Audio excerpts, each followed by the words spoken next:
Good afternoon.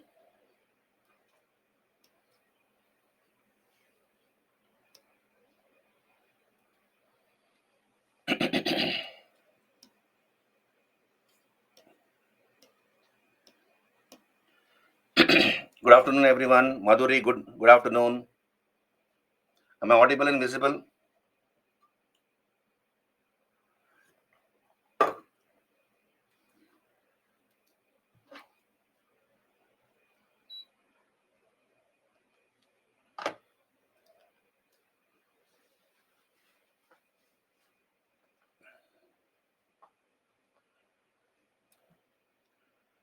Am I audible and visible? All of you?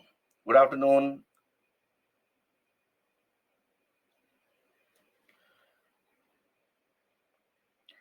Let some more people join in and then I'll begin. Yeah, thank you, Madhuri. Shreya, good afternoon. Jia, slowly a lot of people are joining, so I'm waiting for some time. We'll begin in another 1 minute. Good afternoon, all of you. Srideep, good afternoon. Jia, Shreya, Madhuri.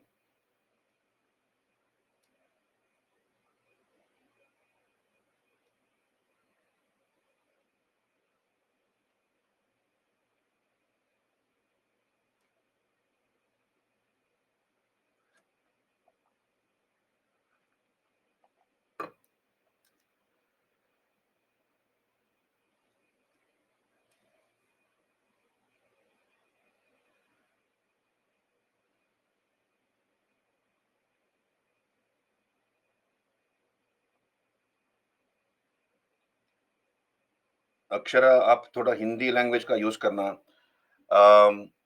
Akshara, there are, I would not be, it will be difficult for me to use Hindi, but if you have any doubts, please ask me specifically. Because there are other language students also here, and this is a English batch. There's an English batch. So to use Hindi may be injustice to other language speakers. So specifically, you have any doubts, Akshara, you ask me, and then I will try to answer in Hindi. Otherwise, it will be difficult. Okay, so let's begin. So last weekend we finished with ancient India. I finished with ancient India, and then we finished with early medieval India also. We have done the following topics as part of early medieval India. So before I began medieval India, I gave you an overview of medieval India, which is divided into early medieval India and later medieval India. And then we have covered these topics: Shankaracharya and his philosophy of Advaita. Then, of course, the Arab conquest of Sindh in 712 AD. The Arabs conquered Sindh, the effects of the Arab conquest of Sindh, the triangular conflict for Kannauj between the Palas, Pratiharas, Rashtrakutas. So we have done that. Age of the Rajputs, okay, age of the Rajputs, important Rajput the kingdoms. Then the Ghazni and Ghori, the invasions of Ghazni and Ghori.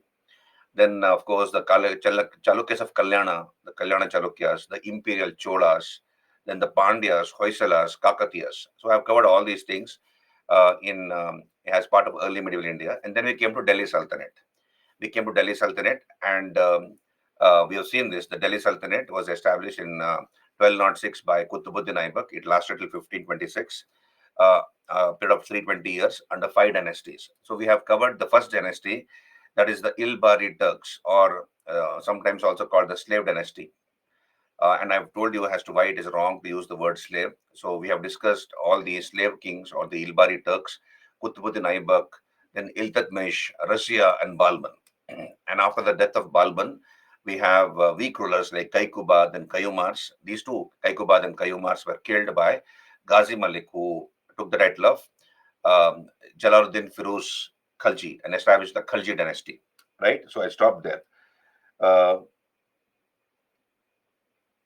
War booty, Akshara. It's not war butty, it's war booty. War booty, Booty. Booty, not butty.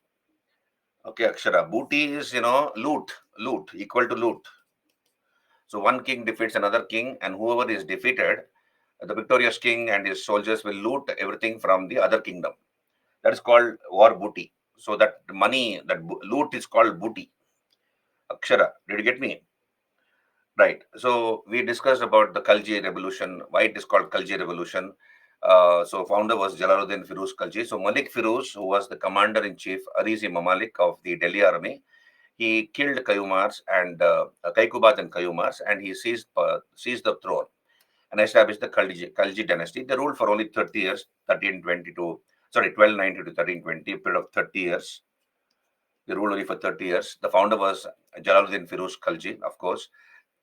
And the coming of the Khaljis is called a Khalji revolution because they put an end to the domination of the Turks. Turks used to dominate. It was a racial domination on the basis of race. Turks were dominating the government in all the departments, civil, military departments. They were all held by the Turks. So that was put an end to. Ability and merit became the consideration, not race. So the Khaljis gave important posts to people, irrespective of which race they belonged to, whether it was the Afghans or the Indian Muslims, the Sheikhzadas. They were all given posts, right? And then they established almost a political homogeneity for almost the whole of India. Alauddin Khalji conquered almost the whole of India. So whatever was the limitation during those times in terms of transport and communications, given the limitations of transport and communication during those days, he was able to establish political homogeneity over almost the entire area over which the Khaljis ruled. So they established a higher form of imperialism in that sense. So coming of the Khaljis is called a revolution for that reason. Then we discussed about Jalaluddin Khalji. Okay, he came to power at the age of 70 years. He was murdered by his son-in-law and nephew Ali Gurshas, who took the title of Alauddin Khalji. So we have seen that Alauddin Khalji's conquest. We have seen last class, right? We have first North India was conquered. I've given you a chart if you remember. So first Gujarat was conquered, then Ranthambore, then Chittor, then Malwa, then Shivana, that is Marwar and Jalore. So that completed the conquest of North India. And to conquer South India, he entrusted the responsibility to Malik Kafur. Malik Kafur, and we come to know about the southern conquest of Malik Kafur, the general of Alauddin Khalji, in this book called Khazain ul Futu, written by Amir Khusru. So we have looked at all these things last class. So Khazain ul Futu um, talks about the campaigns of Malik Kafur in the south. Khazainul Futu, right, is the book which deals with the campaigns of Malik Kafur in the south. All the southern kings were defeated, and only kingdom which was annexed was Yadavas of Devagiri. I told you, Alauddin gave specific instructions to Malik Kafur not to kill the kings, defeat them in war, and force them to pay tribute and accept Alauddin as their warlord. So if they did that, if they agreed to pay tribute annually to Delhi and also accept Alauddin as their warlord, they would be allowed to rule over their kingdoms. But then after the death of Ramachandra Deva of the Yadavas, his son Shankara Deva or Singhana III, he defied Delhi. He refused to accept Alauddin as his overlord or give tribute to him. So that resulted in Alauddin sending Malik Kafur to the south. And Malik Kafur defeated and killed Shankara Deva and annexed the Yadava kingdom. So among the southern kingdoms, the only kingdom which was annexed was the Yadava kingdom of Devagiri.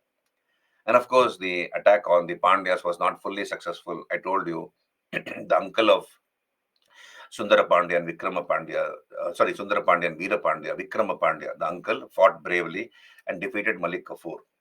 So, but then the end result of the southern campaigns of Malik Kafur was that South India was drained of its resources. So, huge wealth of South India was taken away to the north by Malik Kafur.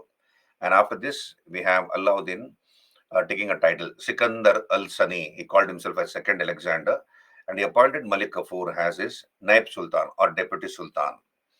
Right? Then I spoke about the rebellions which took place in the early part of the reign of Alauddin Khalji.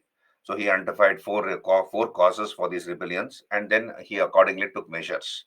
I stopped here last class. Do you remember? Hello, all of you. Am I audible and visible? Late joinees. Am I audible and visible?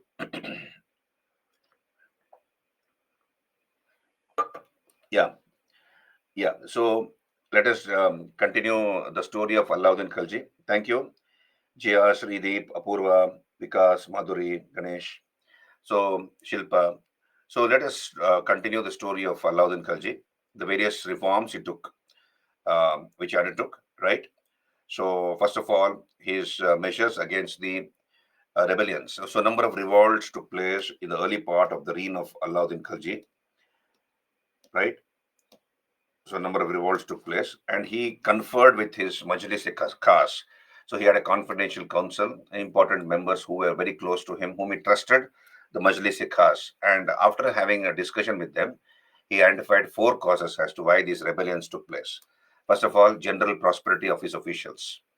So his officials were very, very prosperous. Many of the officials had received tax-free land grants from the previous sultans. So they were enjoying land grants, tax-free land grants from the previous sultans. And since they didn't have to pay any tax, they were very arrogant. They had become very arrogant. They were very rich, and they didn't have to work for their money because they can sit and eat. So they had become very selfish, arrogant. So general prosperity of his officials. That's number one. Number two is social intercourse and marriage compact amongst nobles. So you have nobles visiting each other's houses, and socializing with the family members. So social intercourse amongst nobles, and also marriage compact among them. One noble's daughter is given in marriage to another noble's son. So from friends they became relations, and that was a possibility of conspiring against a sultan, because everything is kept within the family. The secret is kept within the family. So that's what he thought. So therefore, that is another reason he identified for the possibility of revolts occurring in his kingdom. Third is drinking parties amongst nobles. So they will visit each other's houses. Each, different play times you have drinking parties organized in different noblemen's houses. So when you drink, the mind becomes loose, the tongue starts wagging. So there could be a possibility of conspiring against a sultan. And of course, the espionage system, the spy system was not working properly. So he identified these four reasons, and accordingly he took corrective measures. All those tax-free land grants which were enjoyed by the previous officials, by officials who had received it from the previous sultans. Like, for example, remember these names: milk. Milk is state grant. Inam, state gift. Waqf, charitable endowment. All these were taken away by the government. It was confiscated by the government, and they were all enjoyed by mostly Muslim officers. So they were reduced to penury. So they were taken away. All those tax-free land grants were taken away, confiscated by the government, and the officials were ordered by Alauddin Khilji to tax these officials heavily. So the officials collected taxes from these officers, Muslim officers, heavily, so that whatever savings they had, all those savings were exhausted, and they were almost reduced to penury.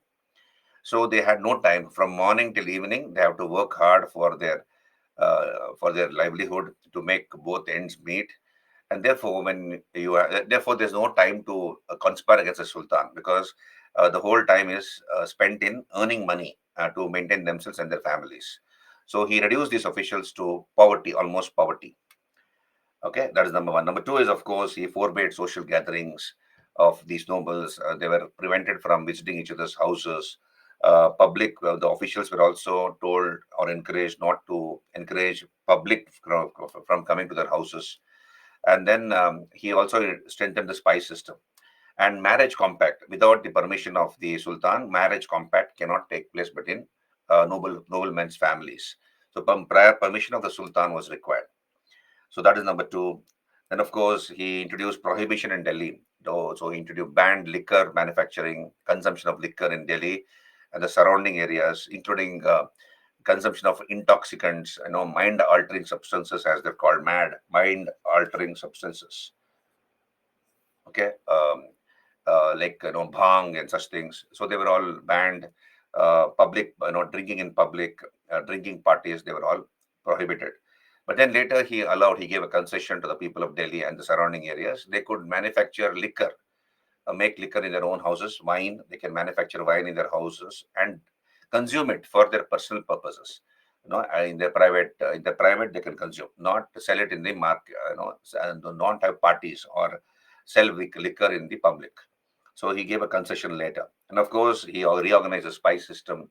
Remember these words and these administrative terminologies. Breeds, he appointed breeds, spy officers, munias, ordinary spies.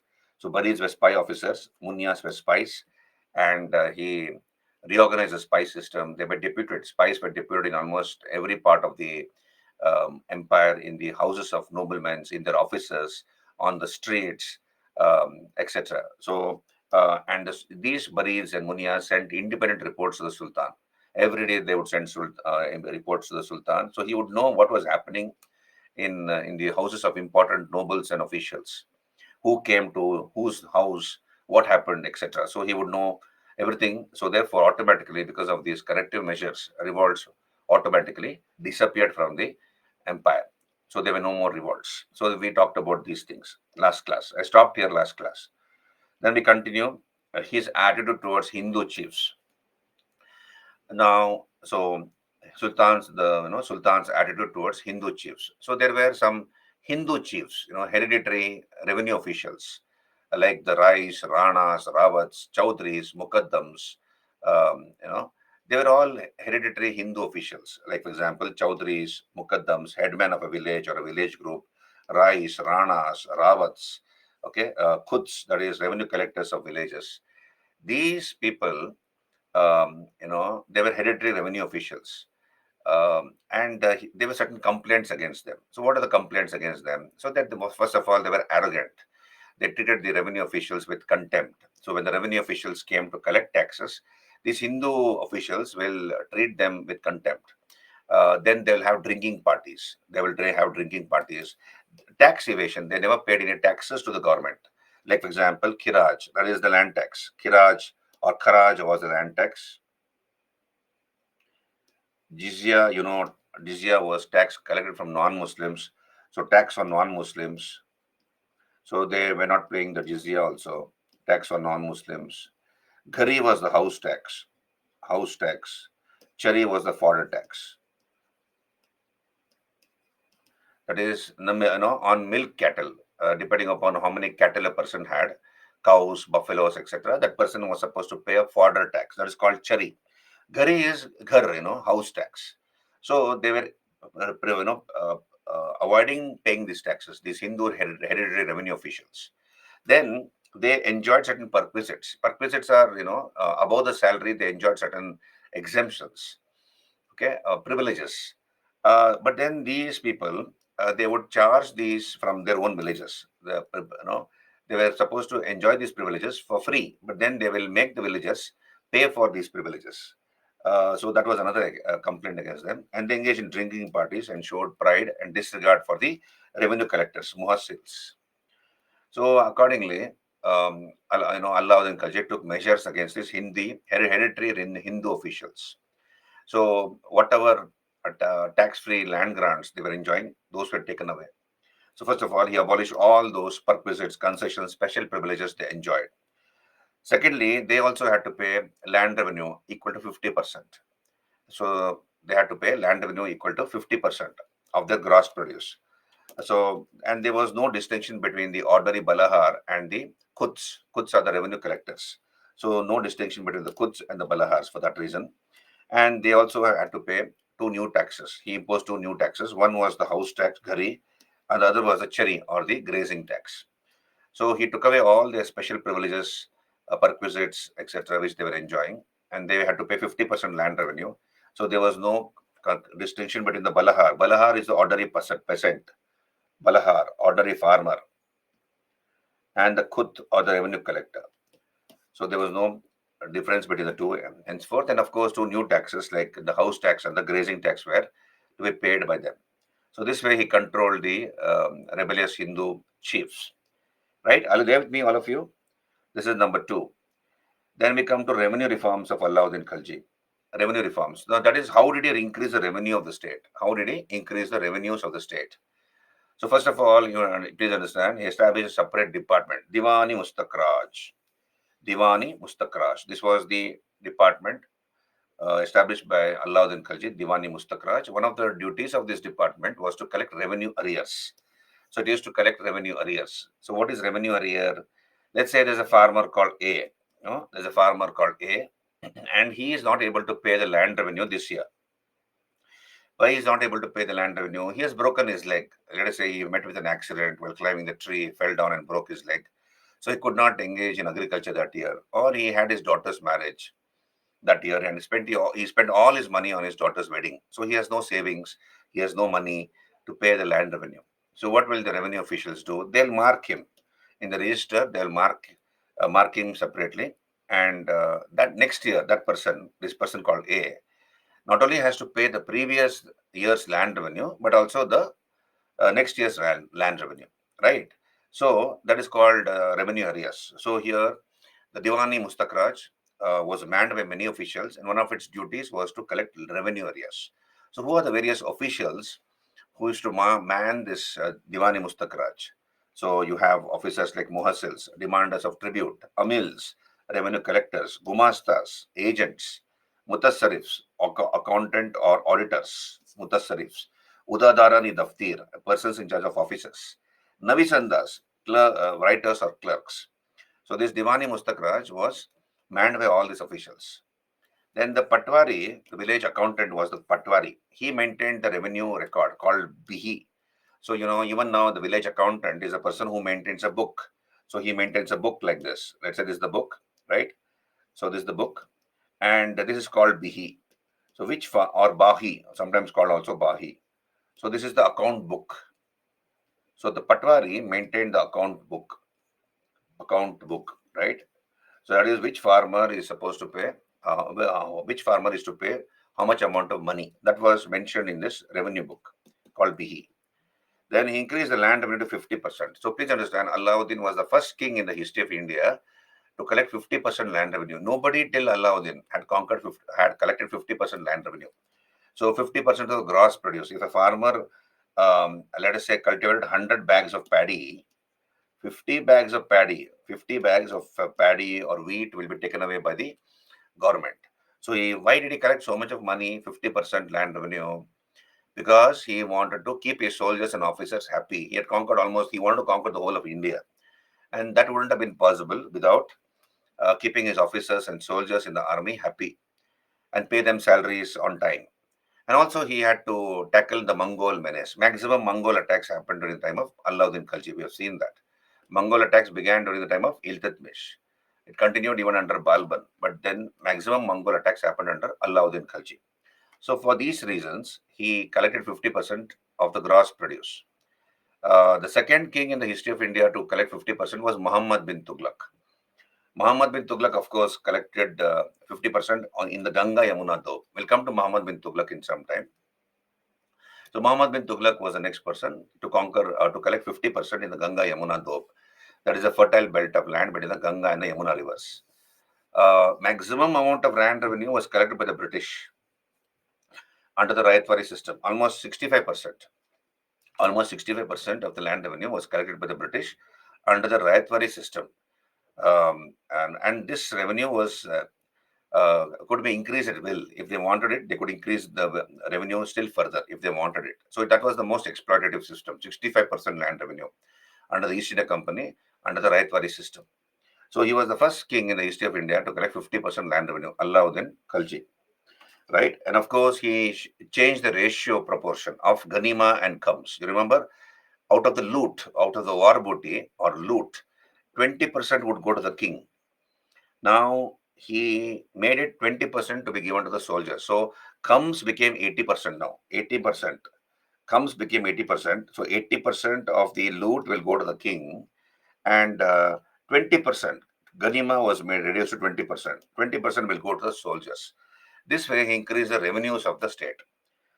Please raise your hands. Are you there with me, all of you? So Alauddin Khalji, clear revenue reforms of Alauddin Khalji. So through these methods, he increased the revenues of the state. Easy, right? So these are the various measures taken by him. Then we come to the market reforms of Alauddin Khalji. Military reforms, we'll talk about military reforms. So how did he increase how did he organize the military? What are the reforms brought about by Alauddin Khalji with respect to the military? So here, Alauddin maintained a standing army. So he maintained a regular standing army. What is the meaning of standing army? He recruited those soldiers. He himself recruited those soldiers, and they were paid monthly salaries. So each, understand this, a soldier, so they were given monthly salaries. Monthly salaries. A foot soldier, who is a foot soldier? Infantry soldier. A foot soldier, that is, he will stand on the feet and fight. Foot soldier. He was paid 156 tankas per annum. 156 tankas per annum. Tanka and jital, as you know, silver tanka and copper jital. Who introduced silver tanka and copper jital?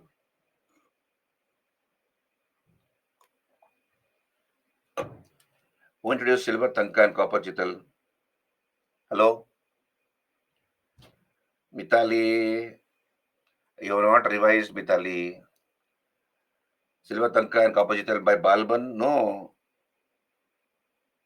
Who introduced silver tanka, copper jital without looking at the notes? Why are you taking so much of time? Who introduced silver tanka and copper jital? There's no point in referring to the notes and answering it. Sneha Khaljisi says, my God, you people have not revised. Okay, Alauddin Khilji, Sarideep, Muhammad Gorim. My God, none of you have revised. Pooja says Gupta. Dinesh, Iltutmish. Iltutmish is the answer. You see, yeah, Iltutmish. Mitali says Iltutmish. So you see, please revise within, first revision within 24 hours. First revision within 24 hours. Second revision within 3 days.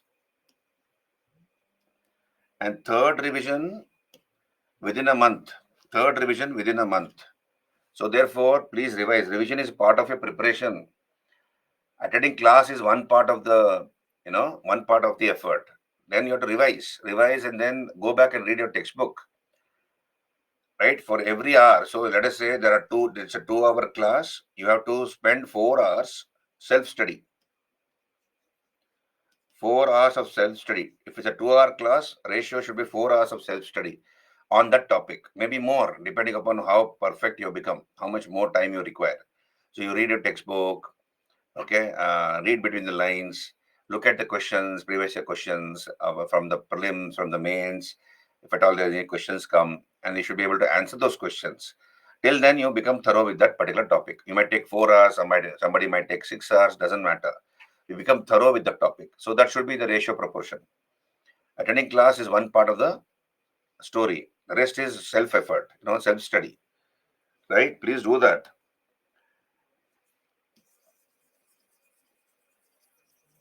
So there are so much of distraction. IPL is going on, so that you may get distracted.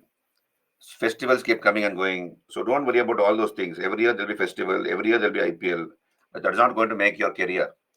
So you have to sacrifice all those things. Don't be tempted, and then don't bother about who scored how many runs. It's not going to make a difference to you for the exams, right? You just focus on the exam. Don't get attracted by all these things. We'll come back here. So he paid monthly salaries. He had a standing army. Foot soldier, he paid 156 tankas per annum. Then a trooper with one horse. Understand? A trooper with one horse. Trooper with one horse. With one horse.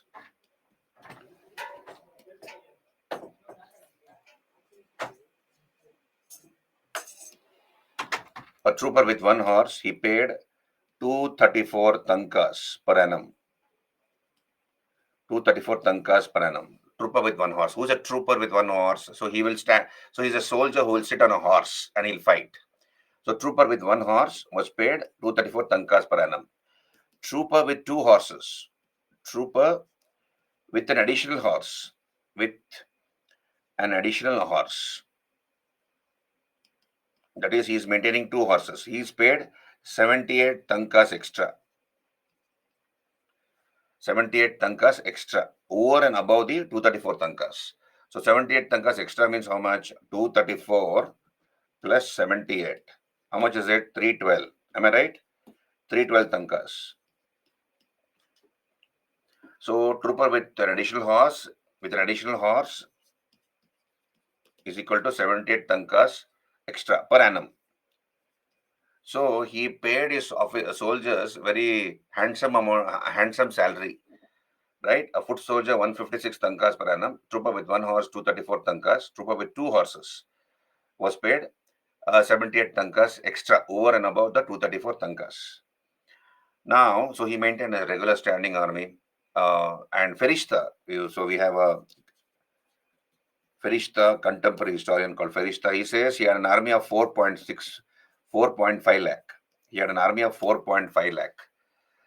Even if that is an exaggeration, even if he had a 3 lakh army instead of 4.5 lakh, even if you take a modest amount of 3 lakhs, that is a 3 lakhs, it is still a formidable force. Nobody in India had such a large army as Alauddin Khalji, and he abolished the Ikta system. The Ikta system was abolished by him.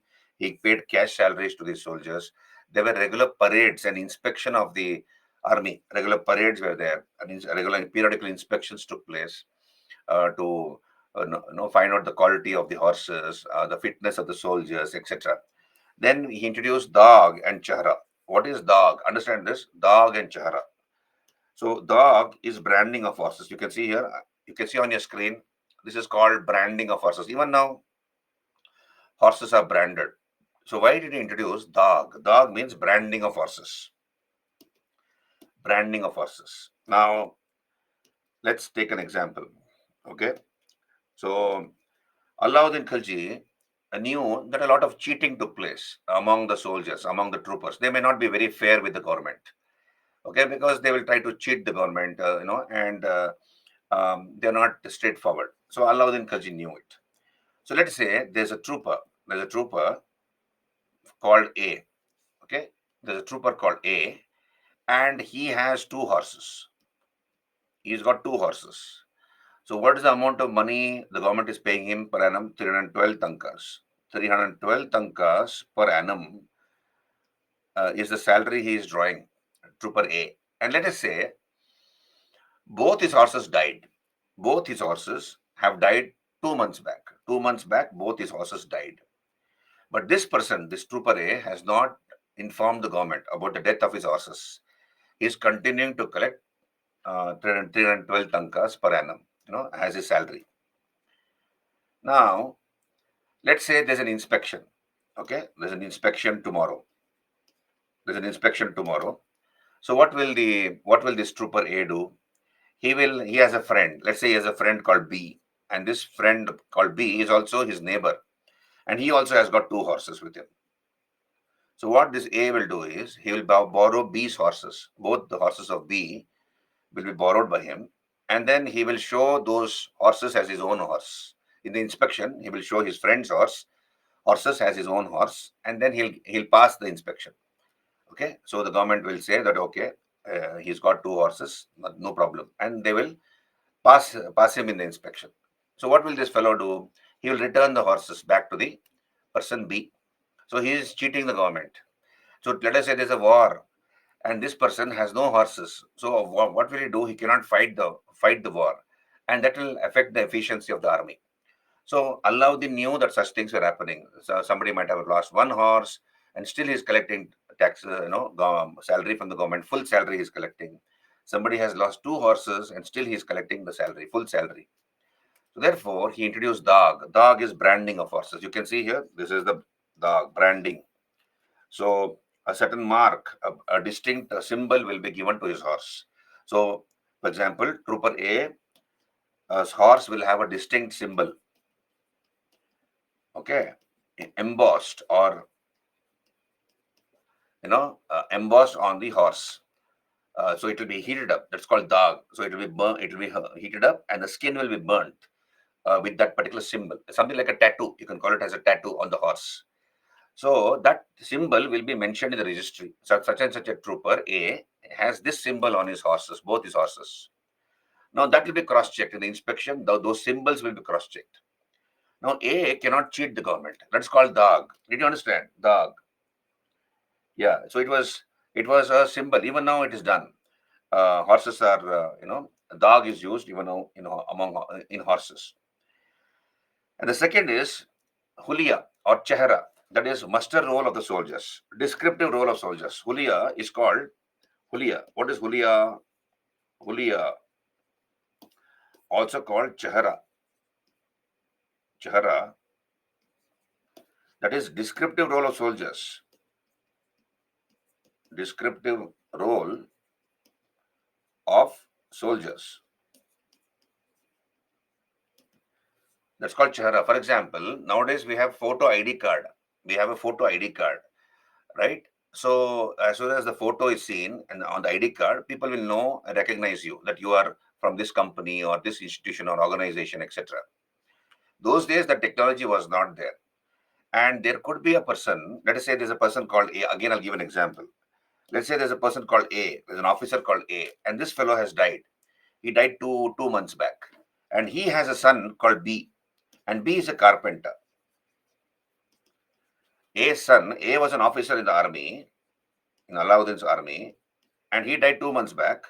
And his son, who's a carpenter, he's wearing his father's uniform, and he goes to the treasury and collects the salary of his father, calling himself A. So B is cheating the government. He's actually a carpenter, but he has worn his father's uniform and he's gone to the treasury and claiming his father's salary. So if this happens, what will happen? It will affect the efficiency of the army, the fighting capacity of the army. So he knew that people were doing like this. Many of the soldiers, officers might be doing like this or were doing like this. So therefore, introduce Huliya or Chehra, descriptive role of soldiers. That is, the physical personality of the soldier is mentioned in the register. So, for example, such and such a person, A, officer A or soldier A, looks like this. He's this tall. He's of this complexion or color. He's got these body marks on his body, birth marks or war wounds, etc. He's got 1 year. He's lost his 1 year in the war. He's got a squint, and so on and so forth. So the details of the person, how he looks, is mentioned in the register. So when the person goes to collect his salary, it is tallied. Whatever is the description mentioned in the register, that is tallied with that person's face. And only then, once it is confirmed that this person 90% looks like the way he has been described in the register, only then the salary will be given to him. Did you get me? Hello, all of you. Huliya or Chehra, descriptive role of soldiers. Please raise your hand so that I can move on if you have understood. Right? So, Dag, branding of horses, and Chehra, descriptive role of soldiers. So, you can understand how brilliant Alauddin Khalji was. Brilliant man. Right? Then, of course, then we have fine breed horses. Fine breed horses were imported. Arabian horses. Understand this. Look at this fellow again. So, you have Arabian horses. Arabian horses were imported. Fine breed Arabian horses, and they were crossed with the local tattoos, local breeds, local horses. So they were crossbred. So what will happen? You have a hybrid horse. You have a hybrid horse. So let us say the Arabian horse runs 50 kilometers per hour. I'm just giving an example.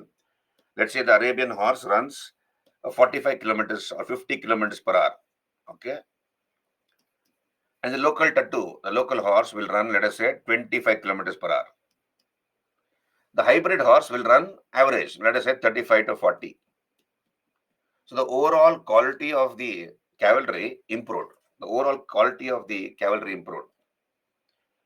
Why Arabian horses were special? Even now, Dinesh, Arabian horses are imported in the races. They are taller, they are stronger, they are taller, they are faster for that reason.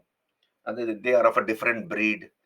Okay, they're of a different breed. And when you interbreed, crossbreed, like you have so many foreign breeds of dogs, isn't it? Pit bull, pit bull, uh, you know, uh, German Shepherd, Bulldog. They're all foreign breeds. They look different and compared to the local breeds, like that. So, this is how he improved the overall quality of the cavalry. Did you understand? Overall quality of the cavalry. Arabian horses interbred with the local horses, and we have a hybrid horse. So overall quality of the horses improved, of the cavalry improved, and of course, weapons were forged in the state smithy. So he made in the state smithy of weapons were forged. So the quality of the weapons were also very, very good. So these are the various military reforms brought about by Alauddin Khalji. Then we come to the most important reforms of Alauddin Khalji. Among the reforms, most important is this: market reforms. Market reforms of Alauddin Khalji. So what are these market reforms? Understand this. Very simple. So Alauddin Khalji brought about market reforms. Now, what is the reason? What was the purpose of these market reforms? See, he paid his officers and soldiers very good salaries. We all know this. He had a standing army, and his ambition was to conquer the whole of India and also provide against Mongol menace. So he wanted to keep his officers and soldiers happy. And there is something called inflation. There's something called inflation. And Alauddin Khalji knew about it. Let us say, for example, 1 kg tomato. 1 kg tomato today, let us say, is rupees 10. Rupees 10. Okay. The same kg tomato after a month may be 100 rupees. After 2 months, it may be 150 rupees. Right? So there will be fluctuation in the essential prices of essential commodities. So if this happens, what will happen? The soldier and the officer will not be able to save much because the prices of essential commodities are increasing and decreasing frequently. And when prices fluctuate very frequently in the market, the soldier and the officer will not be able to save much of his salary. So when he is not able to save much, he will not keep his family happy. He will not be able to keep his family happy, and therefore that might affect adversely his fighting capacity. So therefore, to offset this, to neutralize this possibility, he introduced market reforms. So what are the market reforms? So the main purpose of market reforms was to keep his officers and soldiers happy. He was not bothered about anybody else. Okay, not bothered about any other part of the population of his empire. He was only concerned about his officers and soldiers. So what did Alauddin Khalji do? So he established the commerce ministry, and all the merchants had to had to register themselves in the commerce ministry. So with their names and address, they had to mention their names and address in that registry in the maintained by the commerce ministry. And then these merchants were supposed to supply all items every day to the Delhi market. To the Delhi market, essentials, whatever a person requires: grains, food grains, wheat, rice, vegetables, fruits, dates, horses, slaves, okay, oil, and so on and so forth. Whatever is required by a human being, by an ordinary soldier or an officer on a daily basis, uh, they had to supply every day. Now, he forced these merchants and traders to keep their families on the outskirts of Delhi. So he told them, you should keep your families on the outskirts of Delhi. If you don't keep your families, and if you don't supply these commodities, these essential commodities on a regular basis, on a daily basis, then your families will be harmed. So these merchants and traders were very, very scared. They had to go to the countryside, to the villages. They had to procure these goods from the farmers, and they had to transport it to Delhi and the surrounding areas. In case they fail to do, then their families could be harmed by the Sultan, would be harmed. So they were very, very scared. And they made it a point that all the essentials, as mentioned by the Sultan, are supplied on a regular basis to Delhi and the surrounding areas. He established 4 markets. You have the Sarai Adal was one. One was the general market. The Sarai Adal was another one. Market for slaves, cattle, and horses, and one more market. Totally 4 markets he established. And then you have a Shuna. Shuna is a market controller. So the head of the market, Shuna. So he was the one who controlled the market, the prices in the market. Then he appointed Barids and spies. Barids were spy officers, and Munias were ordinary spies. So these Barids and spies, Munias, spread out among in the market. They spread out in the market, and they sent independent reports to the Sultan. So Barid will send his report every day. The Munya will send his report. And then the Shuna, the market controller, will also send his report every day to the Sultan. And the Sultan will cross check the report. What has the Barid written? What has the Shuna written? And what has the market controller written? And he will cross check whether whatever they have written is tallying, whether there's any discrepancy in whatever they have written. So he will tally that. Right? If somebody was found cheating with respect to weights in the market. Let us say somebody has gone to the market and he has bought 1 kg of sugar. Let's say 1 kg of sugar that person has bought. A person called A has gone to the market. He has bought 1 kg of sugar and is returning home.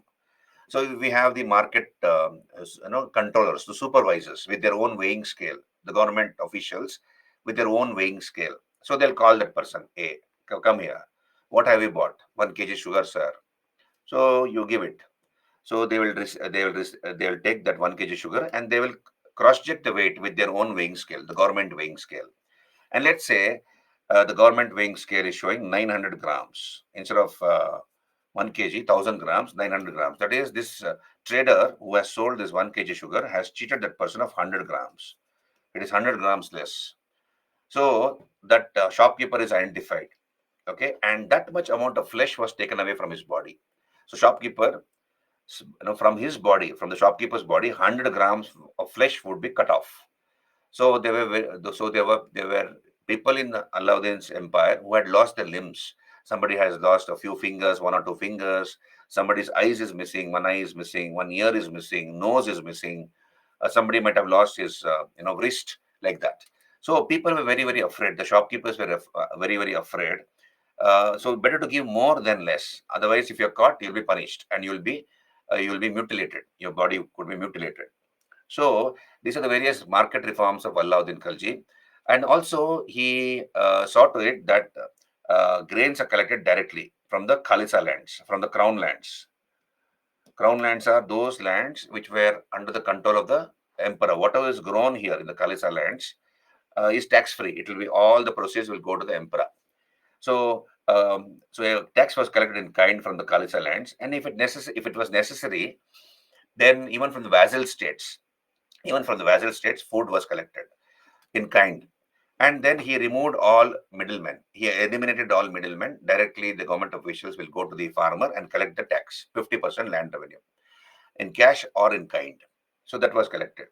So here, these are the market reforms of Alauddin Khalji. And you see what happened is the prices remained stable.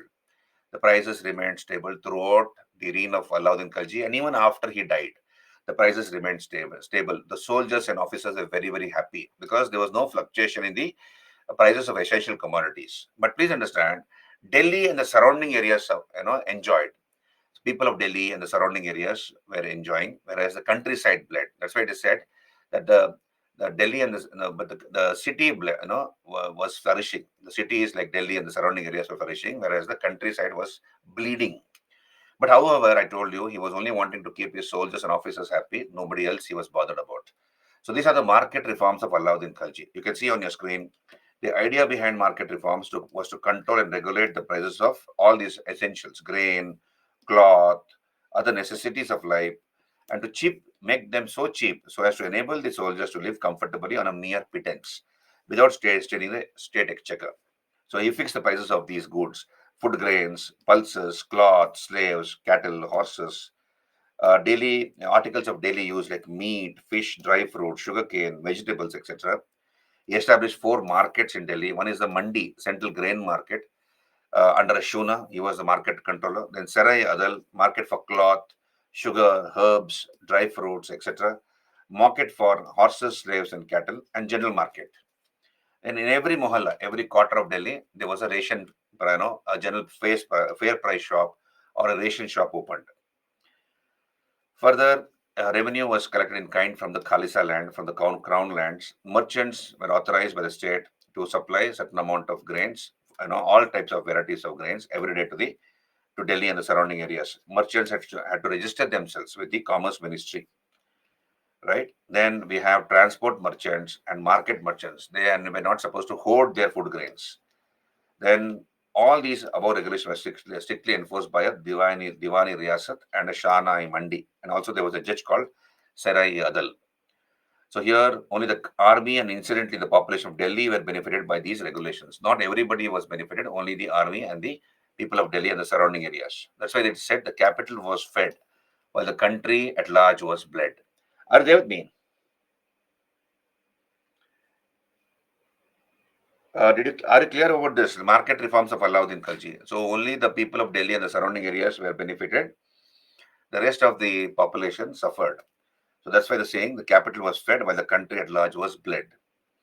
So these are so remember Alauddin Khalji, military reforms, revenue reforms, market reforms, military reforms. So these are and conquest of Alauddin Khalji. So he's a very important personality in the Delhi Sultanate topic. So please remember him. Then Alauddin was an illiterate, but then he still patronized a number of scholars. For example, he patronized Amir Khusru. Amir Khusru was given the title of Parrot of India, Tut-e-Hind.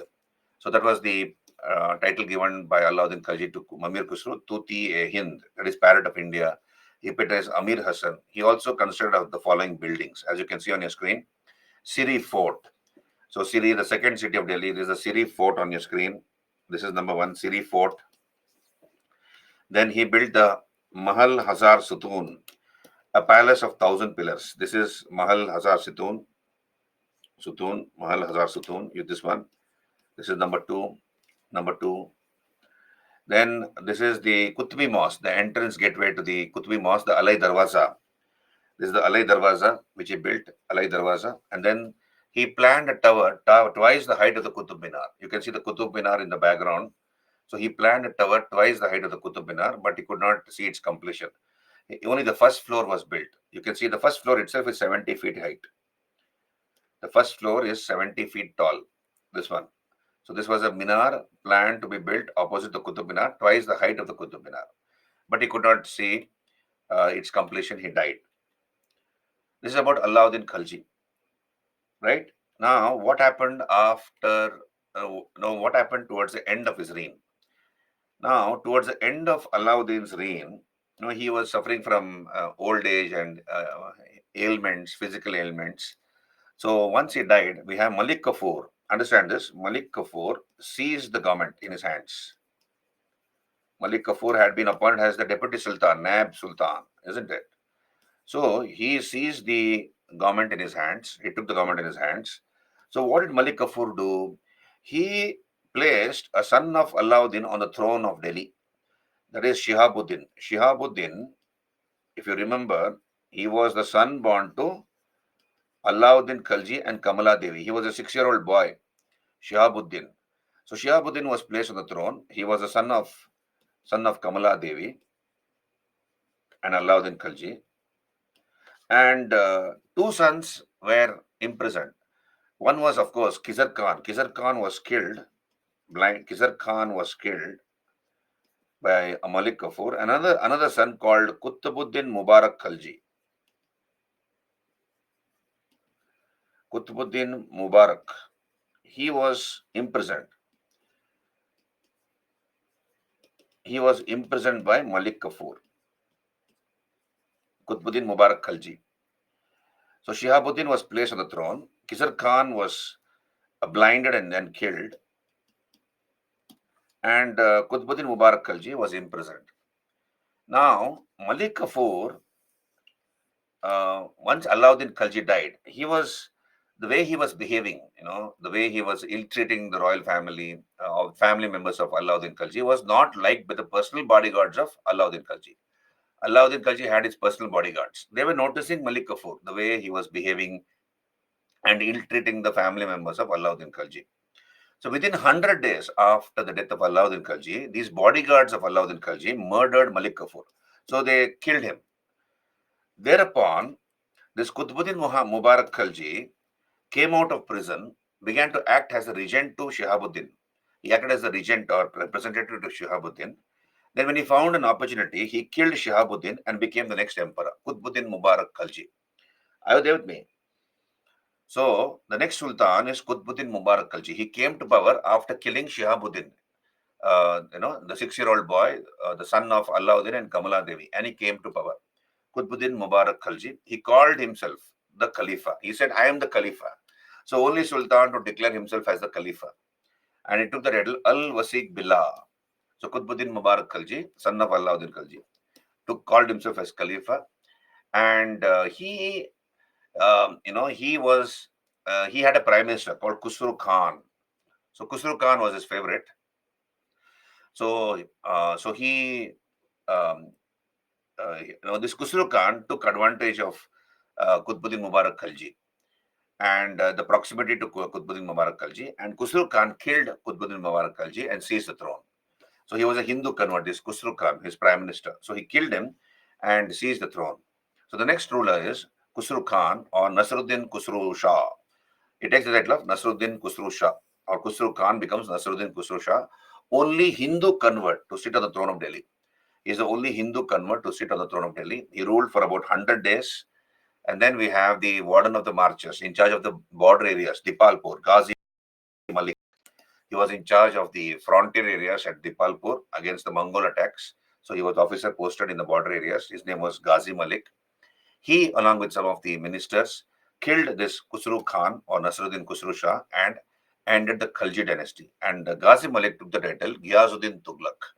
He takes the title of Ghiyazuddin Tughlaq and established the Tughlaq dynasty. So this is how the Tughlaqs came to power. Are you there with me, all of you? Can you raise your hands? Can I move on? Clear? What happened after Alauddin Khalji? Okay.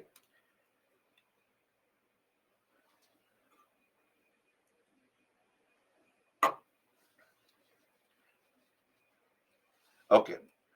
So let us come to the next dynasty, the Tughlaq dynasty. Tughlaqs. Qutbuddin Mubarak Khalji.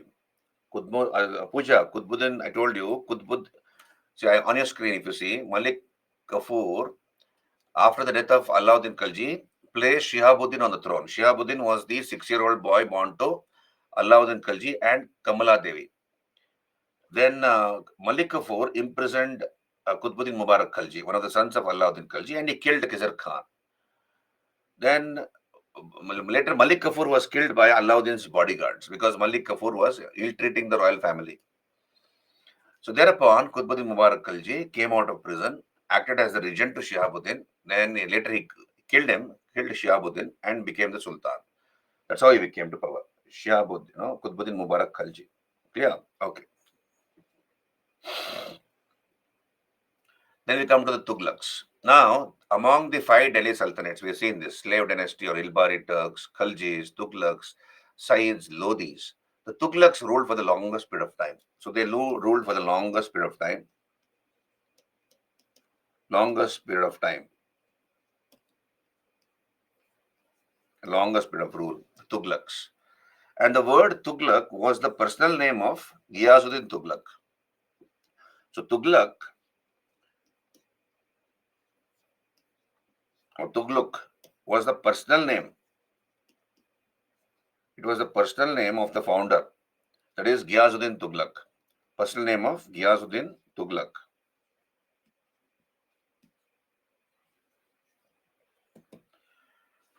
So, but then that name has stayed with the Tughlaqs. Muhammad bin Tughlaq, Firshad Tughlaq, etc. But they belong to the Karona tribe of the Turks.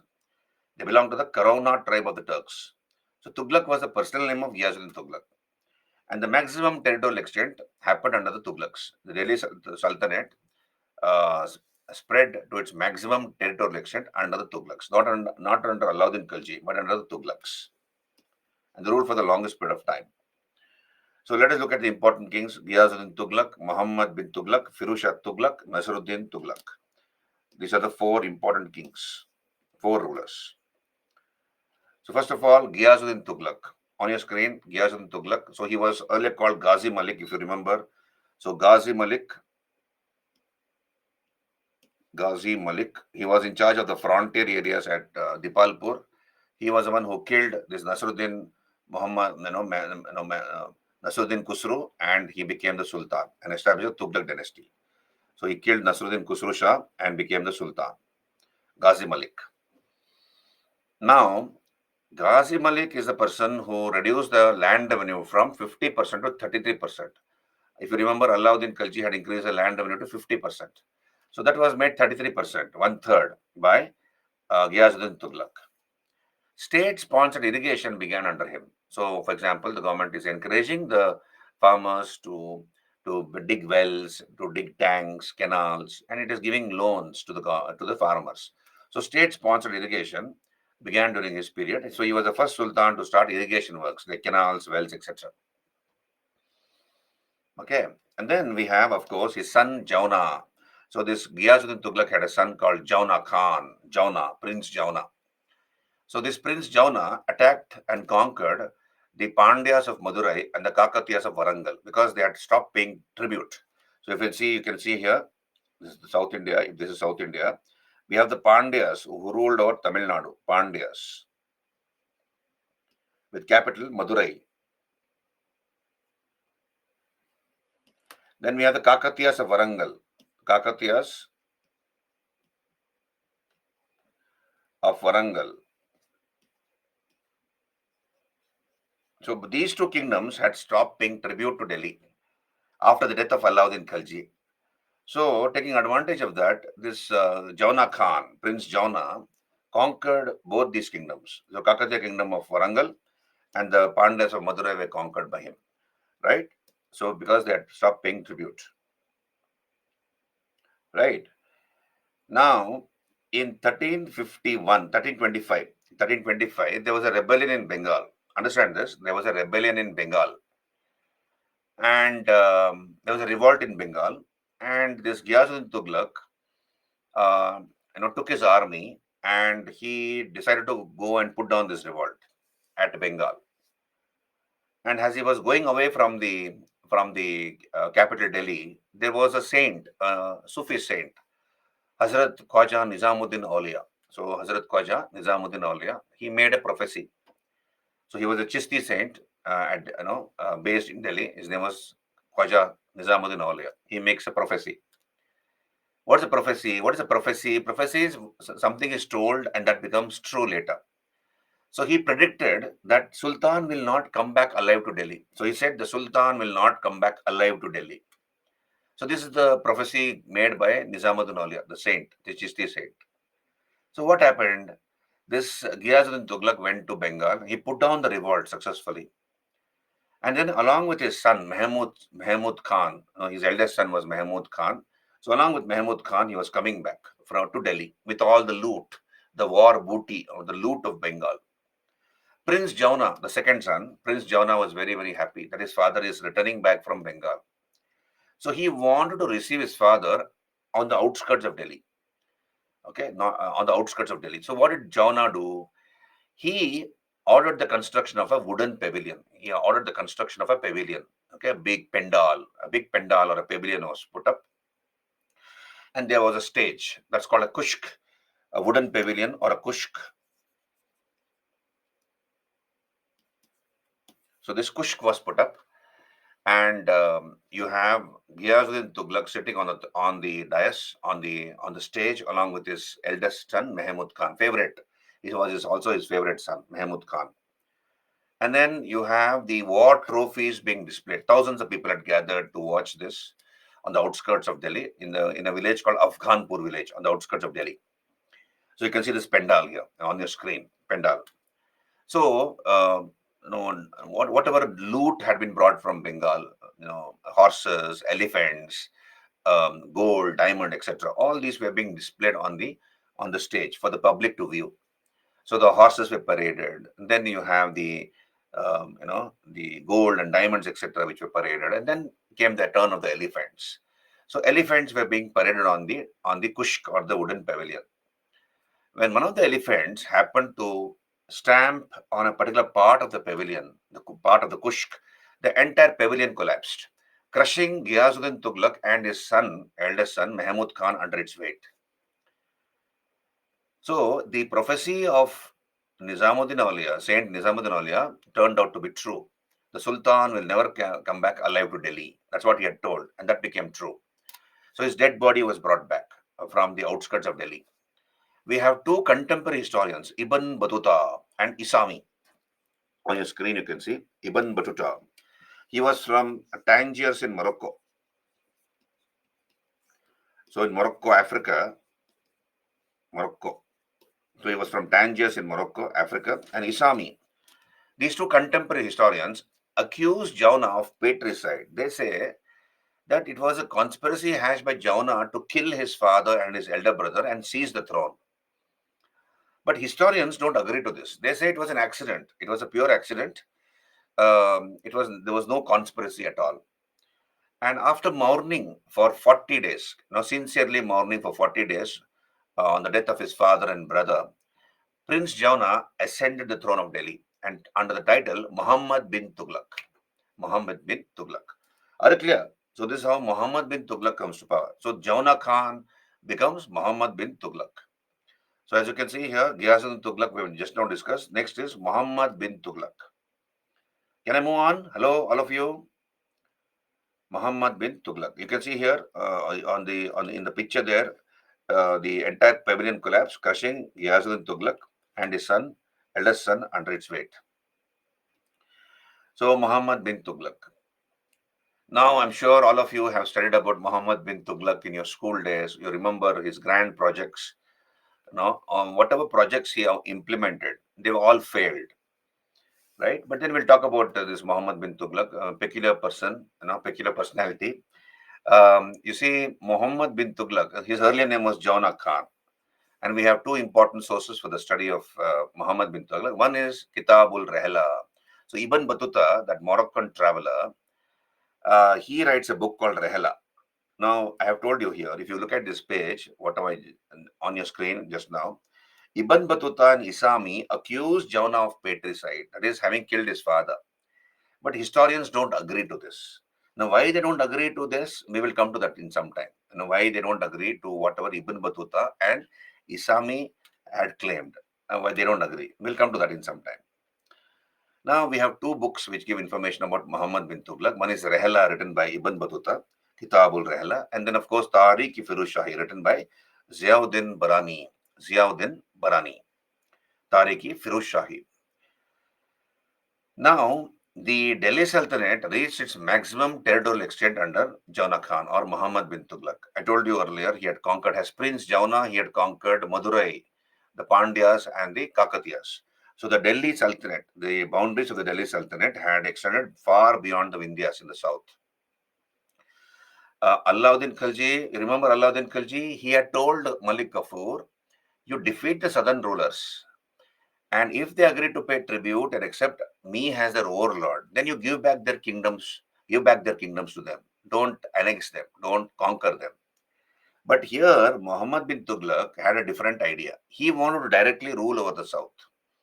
So he conquered the Pandyas of Madurai and the Kakatiyas of Varangal, and you have a direct rule established over these areas by the Delhi Sultans. So the Delhi Sultanate reached its maximum territorial extent in the south under Muhammad bin Tughlaq. Now we have the conquest of Kampili in Karnataka. This was the last conquest of the Delhi Sultans in the south. This was done in 1328, conquest of Kampili.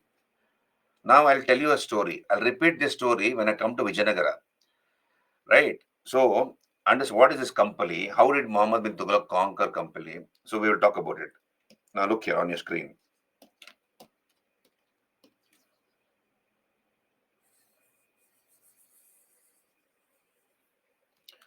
Let us say this is India. So here there was one kingdom called Sagar in Gulbarga.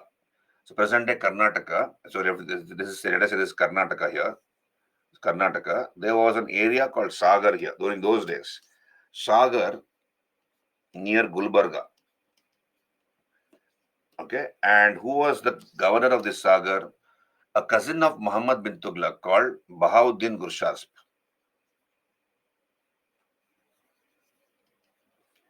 Bahauddin Gurshap. He was the cousin of Muhammad bin Tughlaq.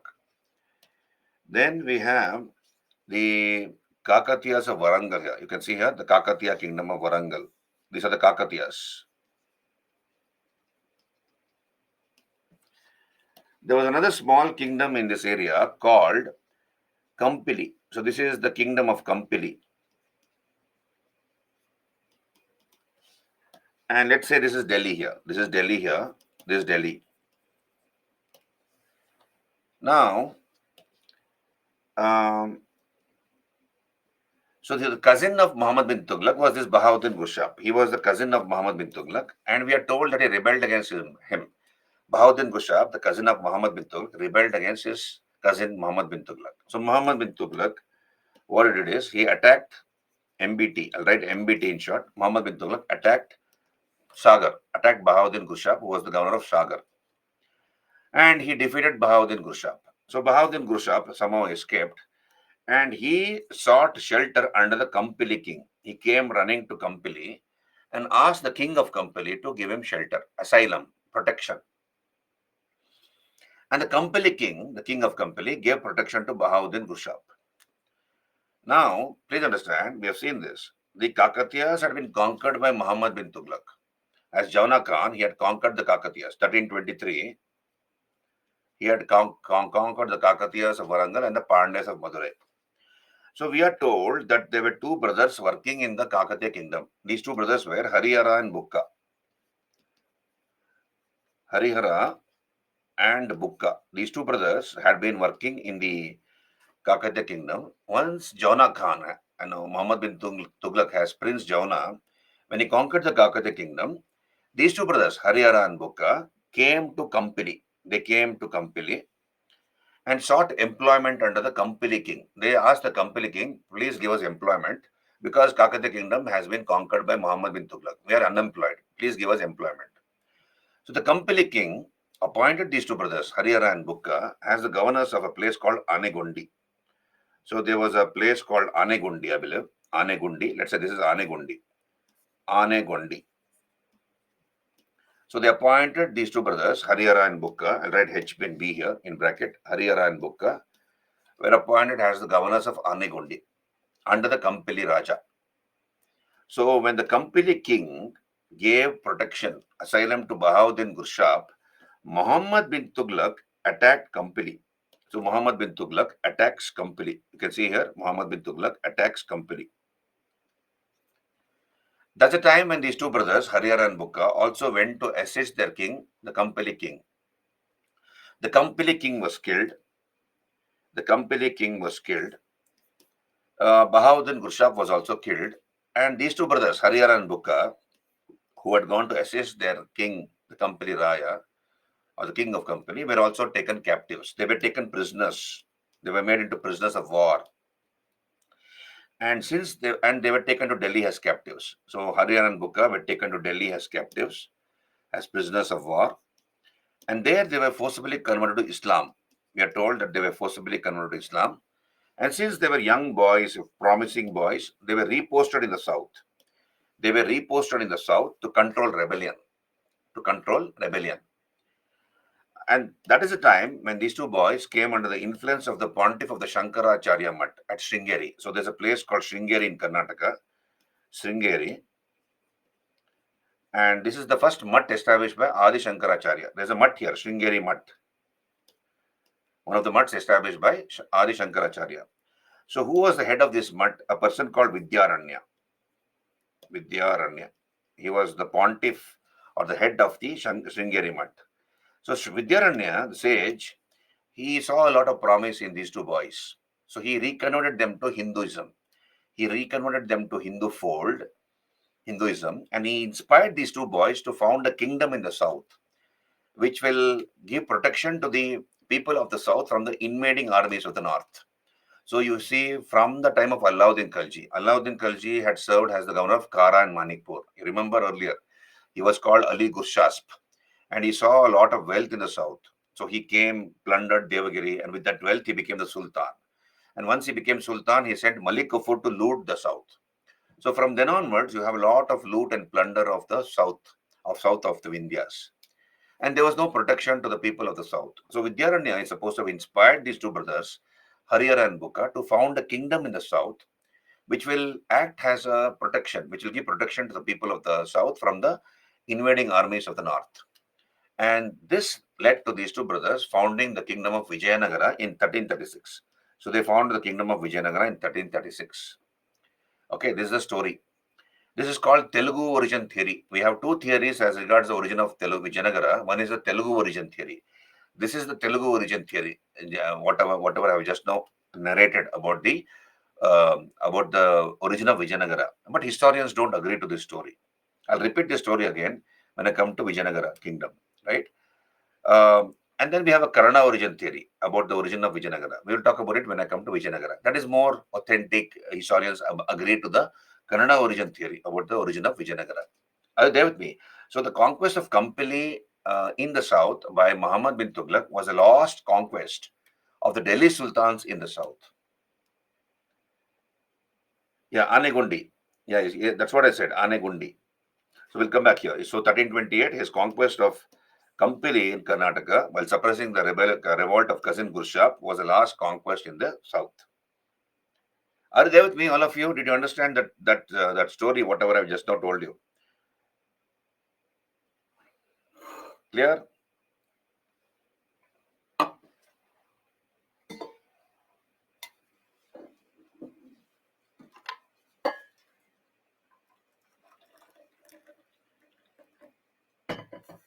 Okay.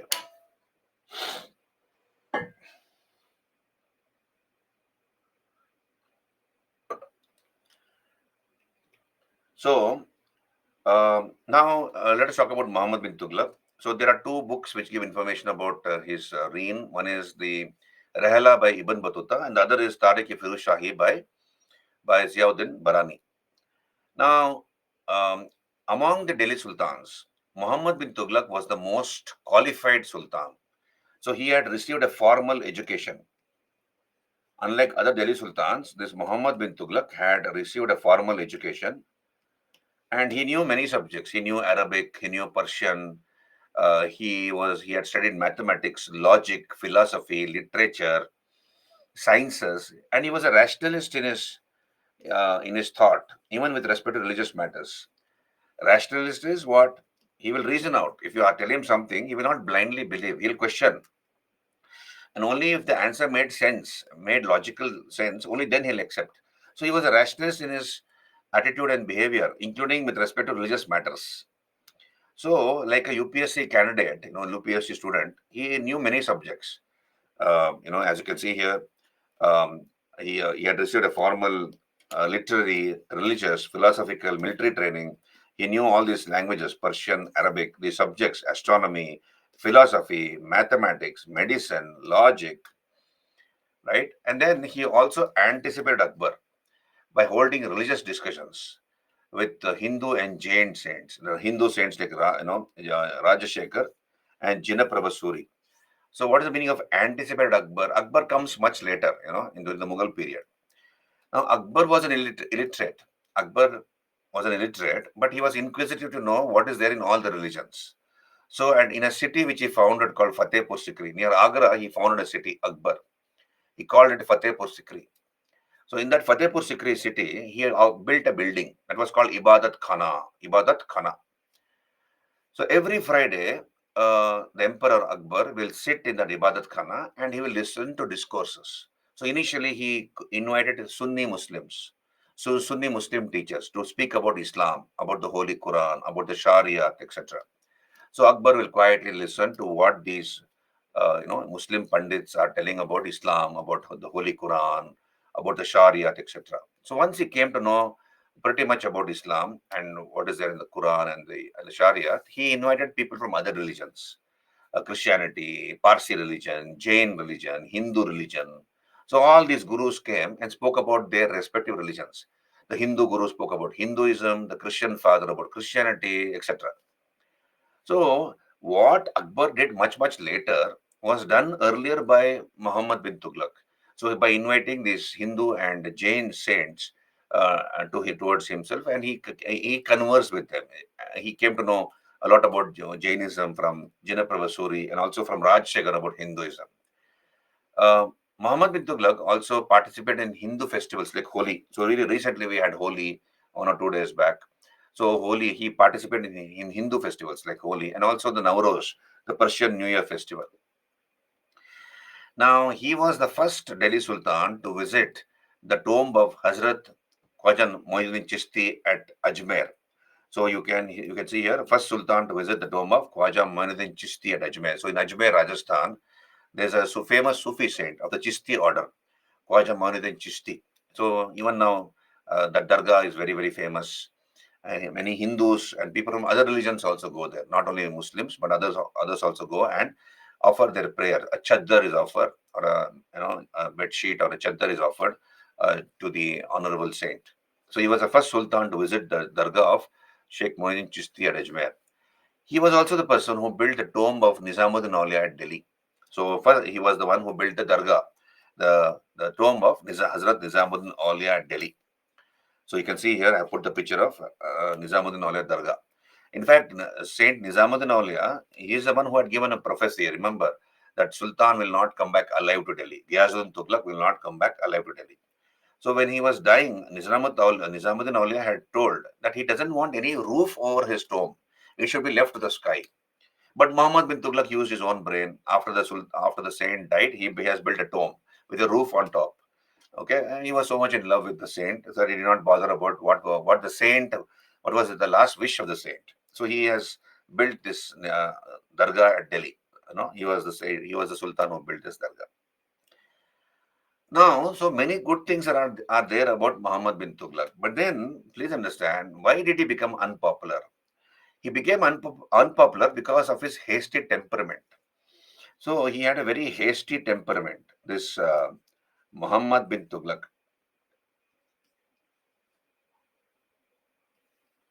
temperamentally very, very hasty. And if any idea came to his brain, he will first implement.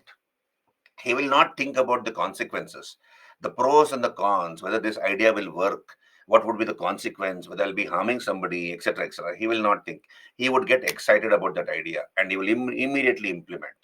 And let us say, during the course of implementation, if that idea did not work, then he'll quickly change his mind. He will retract his brain and then he'll catch hold of another idea and then he will implement that idea. So, because of this reason, he was called a mad king, an intense egoist, a freak of nature, a mad king, a mixture of opposites, a mixture of opposites. So he has earned a lot of titles like this because of his hasty and hasty by temperament. So because of his nature, he has been called a mad king, an intense egoist, a freak of, you can see here, mad king, a mixture of opposite, an intense egoist, a freak of nature, an ill-starred idealist, etc. So he's called, and Isami, Isami, the contemporary historian, calls him as the wisest fool of the Islamic East. He calls him as the wisest fool of the Islamic East, right? So we'll talk about it. Interesting. Ziauddin Barani, of course, he was a rationalist. Please understand, he was a rationalist, and he was innovative in his ideas. He was very fond of innovations. He was a rationalist and most learned man. But then also he was a having high ego and ill balanced in his mindset and headstrong. Very high ego. He would not listen to anybody. Once an idea comes to his brain, he has to implement it. Okay, be whatever may be the consequences. He's not bothered. And once things don't work out, he will retract his idea. So are you there with me? Muhammad bin Tughlaq. So Ziauddin Barani, a contemporary historian, gives us 5 projects of Muhammad bin Tughlaq. On your screen, Ziauddin Barani, contemporary historian, who wrote Tariq-i-Firuz Shahi. So this Ziauddin Barani mentions the 5 projects of Muhammad bin Tughlaq. Now, don't worry about the years. Don't worry about the years.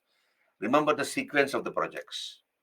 Remember the sequence of the projects. If you can remember the years, great. If you don't remember, doesn't matter.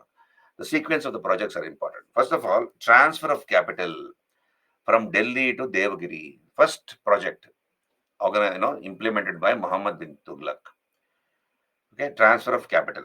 So on your screen, you can see here, on your screen, he transferred the capital from Delhi to Devagiri. Alauddin Khalji transferred the capital from Delhi to Devagiri. Where is Devagiri? Devagiri is here. You can see on your screen, Devagiri, present day Maharashtra, Aurangabad district. On the outskirts of Aurangabad city, we have Devagiri, which was the capital of the Yadavas earlier. And this is Delhi. You can see here, Delhi is here. What was the distance between Delhi and Devagiri? 960 kilometers, about 1000 kilometers, about 960 kilometers, almost 1000 kilometers. Now the question is, why did Muhammad bin Tughlaq transfer the capital from Delhi to Devagiri? There are 3 reasons cited. 3 reasons are there. First of all, South India was recently conquered. I'll ask you a question after this, okay? Then you use your common sense and you will obviously understand that probably he had the right reasons to transfer the capital. So first of all, Delhi, South India was recently conquered. I told you he had conquered the Kakatiyas of Warangal and the Pandyas of Madurai. So South India had recently been conquered, major parts of South India. And Muhammad bin Tughlaq felt that if he has a centralized capital, so if his capital is in the center of his empire, then he'll be able to equally give attention to the north and the south. So centrally located. Devagiri was centrally located. Number two is, um, Delhi was frequented by Mongol raids. Frequent Mongol raids used to take place on Delhi. So he wanted to give a safe capital to his people. So Devagiri was far away from Delhi and also safer from Mongol attacks. So this is another reason. And newly conquered south could be better supervised. So centrally located, newly conquered south could be better supervised, safe from repeated Mongol attacks. Okay. Now, was he right in thinking like this? Can you raise your hands? Yes or no? Was he right in thinking like this? Yes. So, a rationalist, as we have seen, rationalist.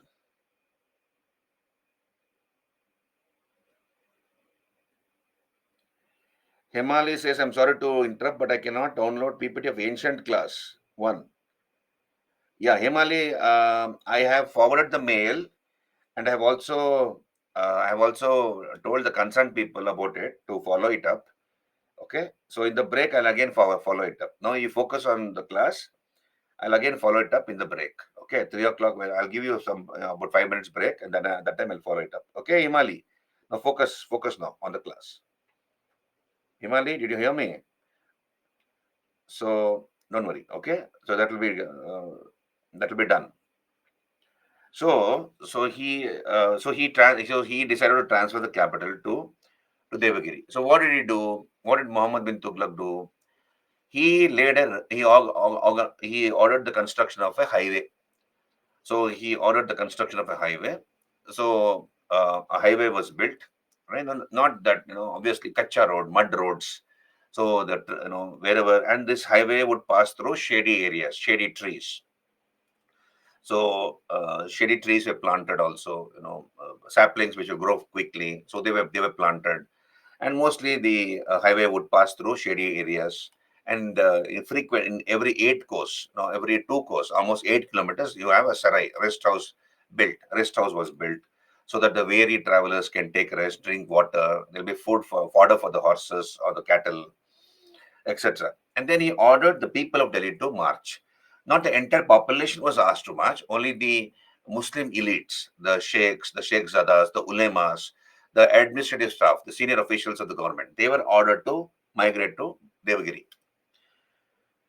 Right. So now no mass exodus took place. No, he did not order the entire population of Delhi to march to Devagiri. Only the elite sections, the administrative staff were asked to march, including the ulemas. Now, please understand, this is a 1,000-kilometer journey, and that too in the summer. And they had to use bullock carts, camels, walk, mules, etc. So, if a person is not used to walking even, let us say, 2 kilometers or 5 kilometers in a day, and is asked to travel 1,000 kilometers, what will happen? That too in the summer season. So, many people died on the way because of exhaustion. They died on the way, and among the people who died during this migration where where the parents of Isami. You can see Isami. Isami is one of the persons who accused Jauna of patricide, isn't it? You can see here on your screen. Isami.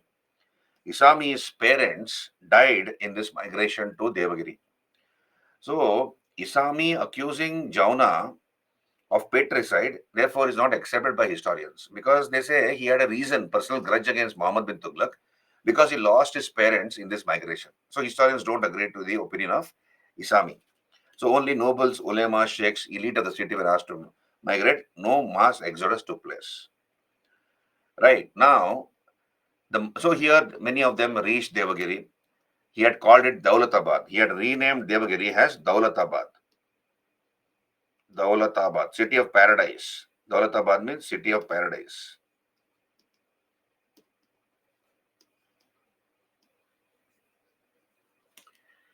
Now, the Mongols came to know that the Sultan is not in Delhi, that he was in Devagiri.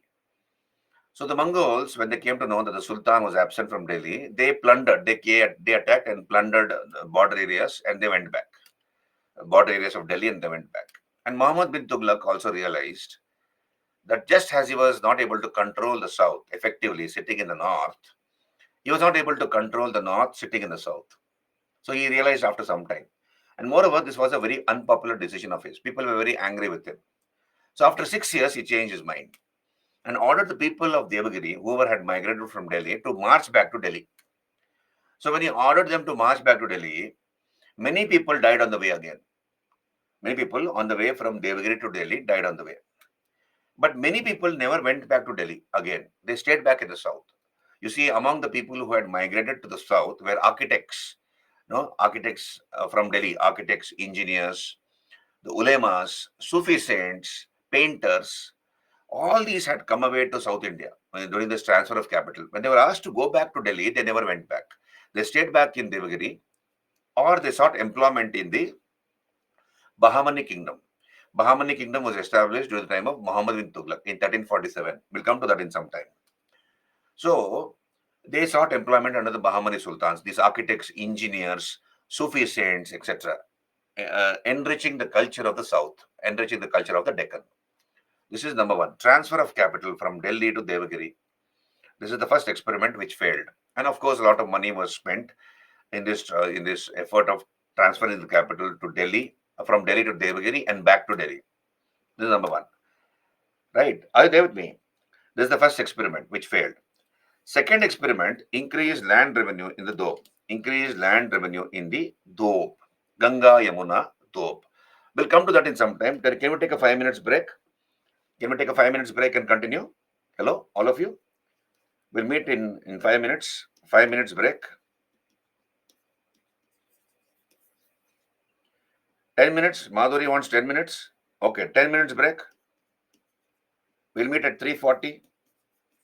Sorry, no, 1:40. 1:40 p.m.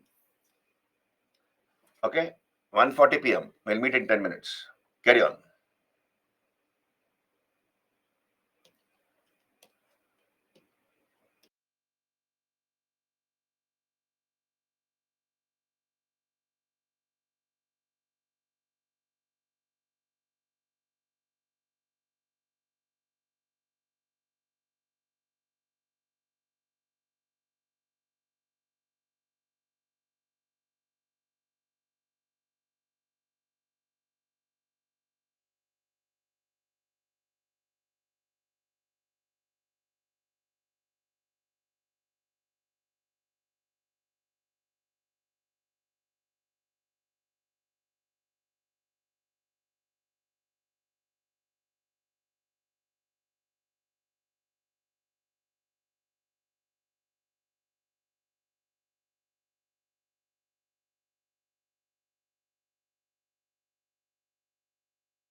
Good afternoon. Can we continue? Hello. Good afternoon. Okay. Thank you. So the next break is at 3 o'clock.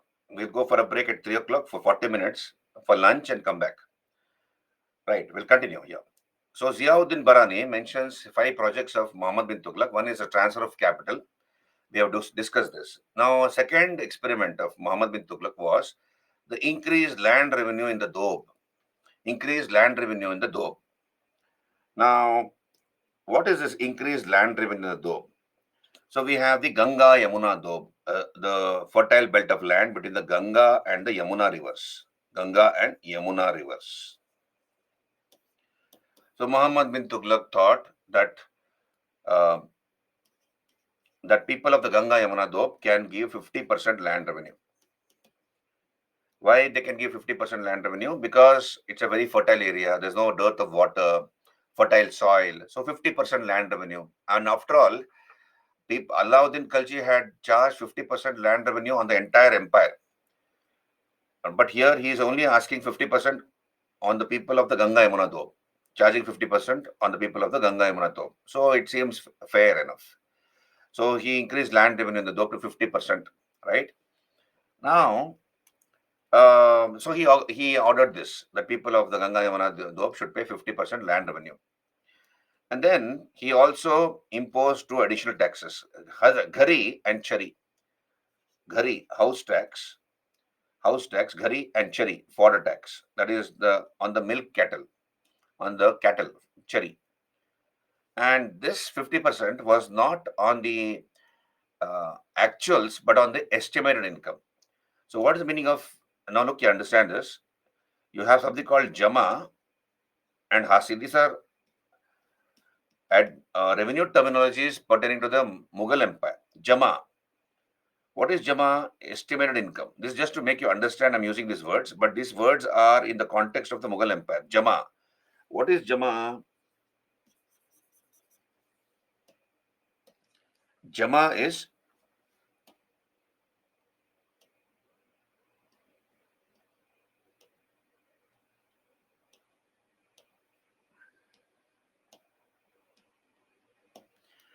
Jama.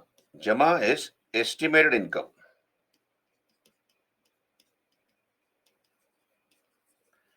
Estimated income from land. And what is Hasil? Actual income. Actual income. Jama and Hasil. Understand this. What is Jama? Estimated income. Let's say there's a farmer with 2 acres of land. So there's a farmer called A, and he's got 2 acres of land. So this is his 2 acres. And he feels that if he can, if the rains come on time, and he's able to put fertilizer, etc., manure, etc., then he can, from these 2 acres of land, he can grow about 150 bags of paddy or wheat. Let's say he feels he can grow 150 bags of wheat from these 2 acres. That is called Jama, estimated income. That is his estimation. But then after the harvest, what he actually gets maybe 70 bags. That's called Hasil. That is called actual income. So because agriculture is subject to the vagaries of nature, so what the farmer plans might not happen the way he had planned. So rains might have come, but might have come very less, or it might have come late, or it might have been a deluge. It may be like a flood, and some of his crop has got damaged. No, there may be some pest attack. Elephants might have damaged his crop, so on and so forth. So agriculture is subject to the vagaries of nature, the ups and downs of nature. So what the farmer calculates might not actually happen. So there's a difference between estimation and actual income. So he charged 50% not on the actuals, but on the estimated income. And he introduced also additional taxes like Ghari and Chari. Are you there with me, all of you? Can you raise your hands? Did you understand what I'm saying? Jama Hasil. Are you clear with that? Can I move on? Right now, so he ordered his revenue collectors to go and collect the taxes. Now, what happened is, what So on paper, it looks a very rational, calculated measure on the part of Muhammad bin Tughlaq. But then he did not realize that there was a famine going on there. So there was a famine going on there, right? Muhammad bin Tughlaq did not know this. Rains had failed. That year, rains had failed. There was no harvest. Most of the farmers had not cultivated any crops. And here he is charging 50% land revenue, that too on the Jama, estimated income. And he has put additional taxes, house tax and fodder tax. Now, let's say I'm a farmer, okay? I have a house. So I'm a farmer. I'm a farmer called A. I have my own house and I have let us say 10 cattle with me, 10 cows and buffaloes with me. And I'm living in my own house and I have 1 acre of land. 1 acre of land I have. Now, I'm not only supposed to pay the land tax, but also house tax because I'm living in my own house and I have 10 cattle with me. And they have been tethered, they have been tied in front of my house. So I have to pay tax on all those 10 cattle, cows and buffaloes. Now I have no money to pay land tax. Where will I pay house tax and cattle tax? So what the farmers naturally did was they locked their houses. They abandoned their houses. They let loose the cattle on the streets, because if they are tied to the in front of the house, the tax collector will come and he'll come to know whose cat these cattle belong to that person who is the owner of that house. So they let loose the cattle on the streets and they ran away to the nearby forest and they began to live in the forest. So when the tax collectors went to the houses of the farmers, what did they notice? Nobody was staying in those houses, in those huts. The cattle are roaming around freely on the streets, and nobody is claiming those cattle as theirs, because if they say that that cattle belongs to me, they have to pay tax on the cattle. And they're not staying in their own houses, because if they stay in the house, they have to pay a house tax. So Muhammad bin Tughlaq came to know that people are refusing to pay land revenue. They're not staying in their houses, and neither are they paying taxes on the cattle. So he ordered the soldiers to hunt them down, like criminals, and beat them up, and extract taxes. The soldiers, entered the forest, began to search for these farmers, and they began to thrash them left and right. So there was a rebellion in that area. There was a general revolt in that area of Bulandshahr and other areas. And then, after all this damage was done, somebody came and told Muhammad bin Tughlaq, "Sir, there's a famine going on there. Rains have failed, and how will the farmers pay 50% land revenue when they have not done any agriculture that year?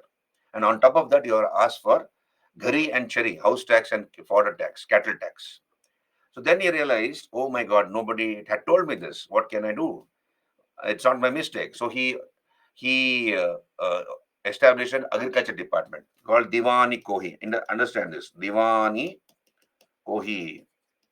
This is the agriculture department. He established an agriculture department, and one of the duties of this agriculture department was to give loans to farmers, Sondar and Takkavi loans, Sondar and Takkavi loans, so that with those loans, farmers can dig wells, tanks, etc., canals, and then buy seeds and engage in agriculture. Farmers became doubly angry after this, because first they had received nice thrashings from Muhammad bin Tughlaq's soldiers for nothing. On top of that, he has given them an ointment in the form of an agriculture department with these loans, Sondar and Takavi loans. So people became very angry with Muhammad bin Tughlaq for this particular reason. This has increased land revenue in the Doab. This particular experiment also was a failure. This is number two. Are you there with me? Clear? This is number two. Hello? Can you raise your hands? Can I move on? Any doubts here? Right. Then we come to the third experiment of his. Okay, token currency, introduction of token currency. Now, let us understand this. What is this token currency? Now, there was a global shortage of silver. So, I'm talking about token currency experiment. So, throughout the world, there was a global shortage of silver.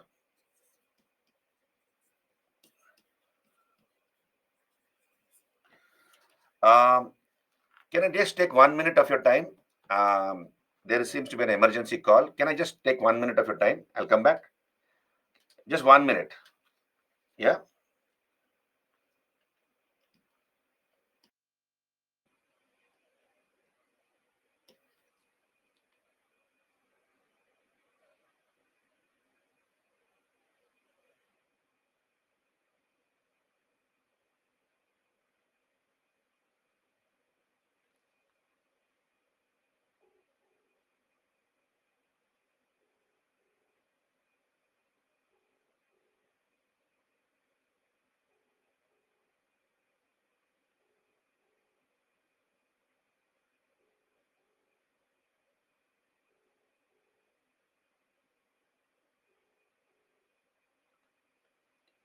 You come back. You come back now.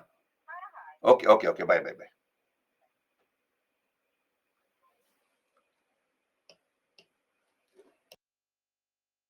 Yeah, thank you. Can we move on? Hello. So let us continue. So the third experiment of Muhammad bin Tughlaq is the introduction of token currency. So let us understand this experiment of his. There was a global shortage of silver. Global shortage of silver all over the world. There was a shortage of silver. And what was the official coinage of the Delhi Sultanate? The silver tanka. You can understand silver tanka and the copper jital. The copper jital. One tanka is equal to 48 jitals, as you know. One tanka is equal to 48 jitals. It was introduced by Iltutmish. So there was a global shortage of silver, and obviously there was a shortage of silver even in the Tughlaq Empire. Now Muhammad bin Tughlaq came to know about this, that there was a shortage of silver. And probably he had heard about the contemporary kings of his period. So we have two kings of his times, contemporary rulers. One was Gai Khatun of Iran. Gai Khatun. King Gai Khatun of Iran or Persia, and Kublai Khan of China, the Mongol king of China, Kublai Khan of China. Now, these two kings had introduced paper currency in their empire, paper currency.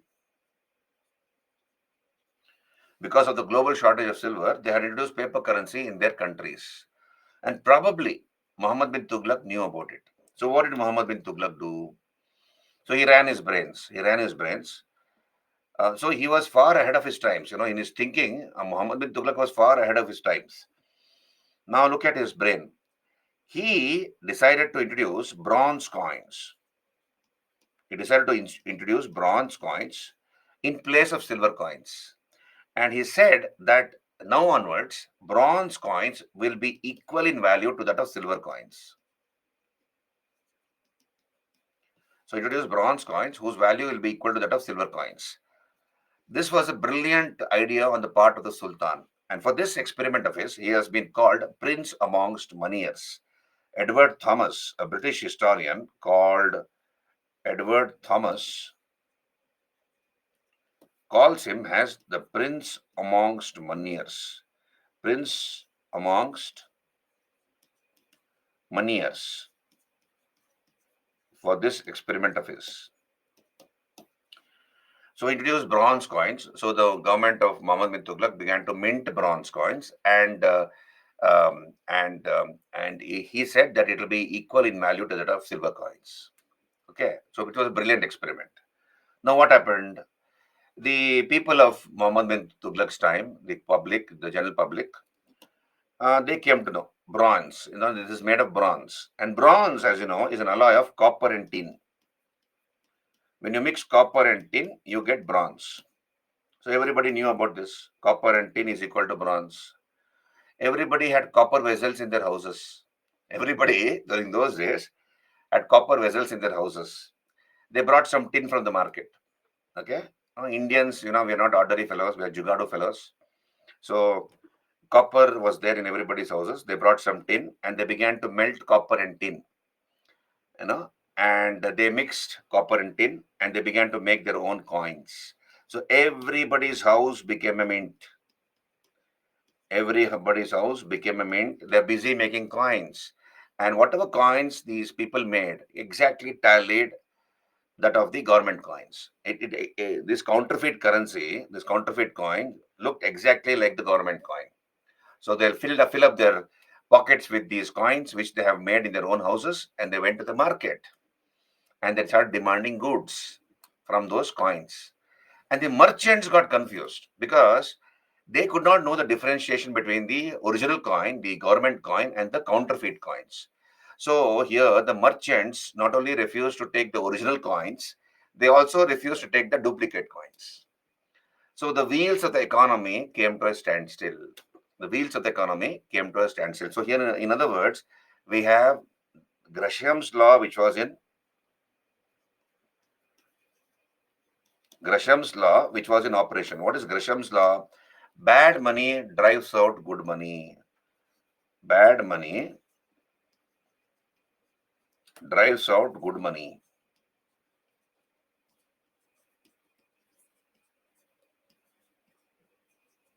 What is the meaning of this? Bad money drives out good money. Let's say you go to a market. First time you're going there, right? Let's say you're a traveler. You're traveling in your car and going somewhere, and you see fruits being sold on the highway. A fruit basket of fruits are sold on the highway. They look very tasty, and you taste one or two, which are on the top. So you pick up a basket. Okay, it's got an assortment of fruits. Let us say. So this is a basket, right? This is a basket of fruits. So these are all the fruits on top, and you taste one or two, and you say you want the entire basket, and then you have bought that basket for 1,000 rupees. Let us say, and then you put it in your car and you take it home. And after traveling for about 400 kilometers, you reach your house, and when the basket is opened, on top on top is all the fresh fruits, and below you have all the stale fruits. So you'll never want to go to that person again. Even if you're passing on that highway, you don't want to buy those fruits because you were cheated. The bad fruits have driven away the good fruits also. So here bad money drives out good money. So this is called Gresham's law. Hello, are you with me? So this Gresham's law was in operation. So the wheels of the economy had come to a standstill because the merchants and traders, shopkeepers, had refused to not only accept the counterfeit coins, not even the original coins minted by the government were not being accepted by the traders and merchants. So Muhammad bin Tughlaq came to know about this. Somebody went and told him, even the duplicate coins have flooded the market. They are also not accepting the original coins minted by the mint, government mint. So what did Muhammad bin Tughlaq do? He made an announcement. Look here, he made an announcement. He said, for every bronze coin returned to the exchequer, to the treasury, the government will replace that with a silver coin. So once this farman was announced, this order was announced, people began to manufacture more bronze coins in the hope and belief that if they return the bronze coin, they'll get a silver coin in return.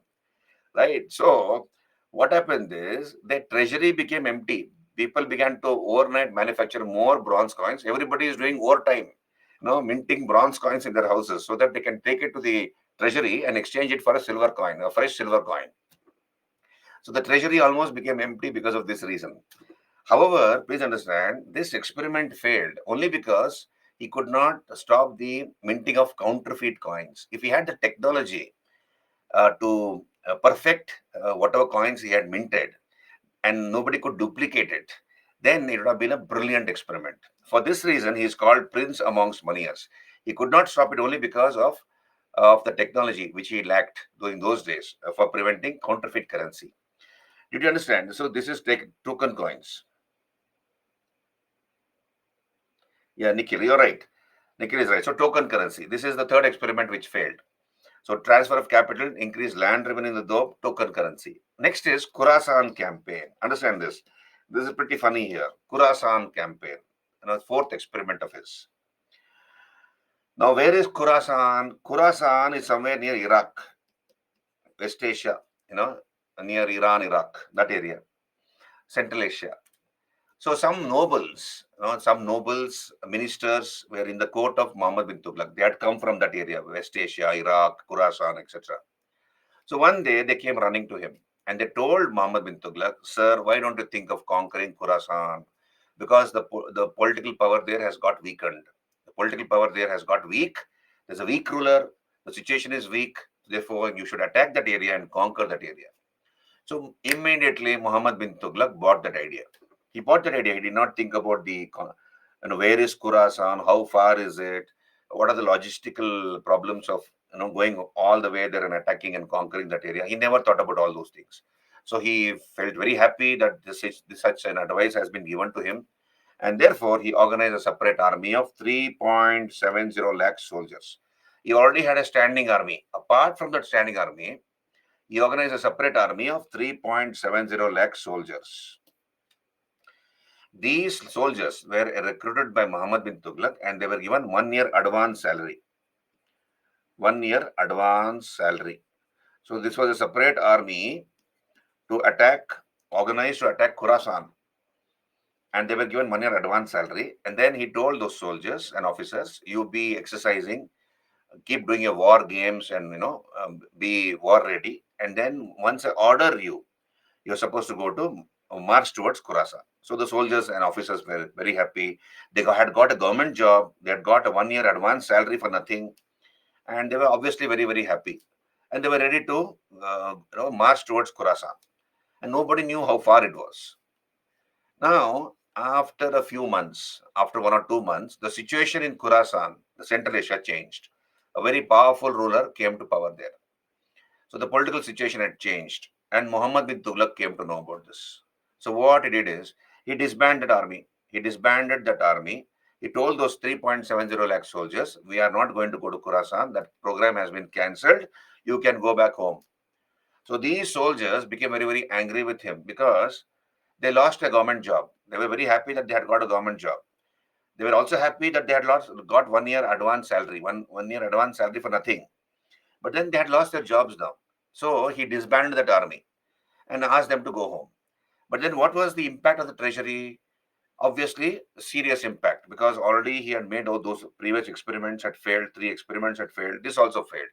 And 1 year, 1 lakh people, 3.70 lakh people had got 1 year advance salary for nothing. So again, it had a very bad adverse effect on the treasury. This is the fourth experiment which failed. Okay, so this is Khorasan campaign. And lastly, the Karajal expedition. Karajal expedition. So where is this Karajal? Karajal expedition, it is in the Kuman Garhwal Himalayas. Karajal in the Kuman Garhwal Himalayas. Kuman Garhwal Himalayas. So this is called Karajal in the Kuman Garhwal Himalayas. Now, what is this Karajal expedition? Some rebels, some people who had invited the wrath, anger of Muhammad bin Tughlaq, had taken shelter in the Kuman Garhwal Himalayas. So on the mountain tops, they were hiding there. These rebels who had, for some reason, made Muhammad bin Tughlaq very, very angry. Okay, so they had risen in revolt and they had taken shelter there, and Muhammad bin Tughlaq was very angry with them. And he thought that just because they're sitting on top of those hills, it doesn't mean that the Sultan's arms cannot reach them. So he decided to teach them a lesson. He organized an army of 10,000.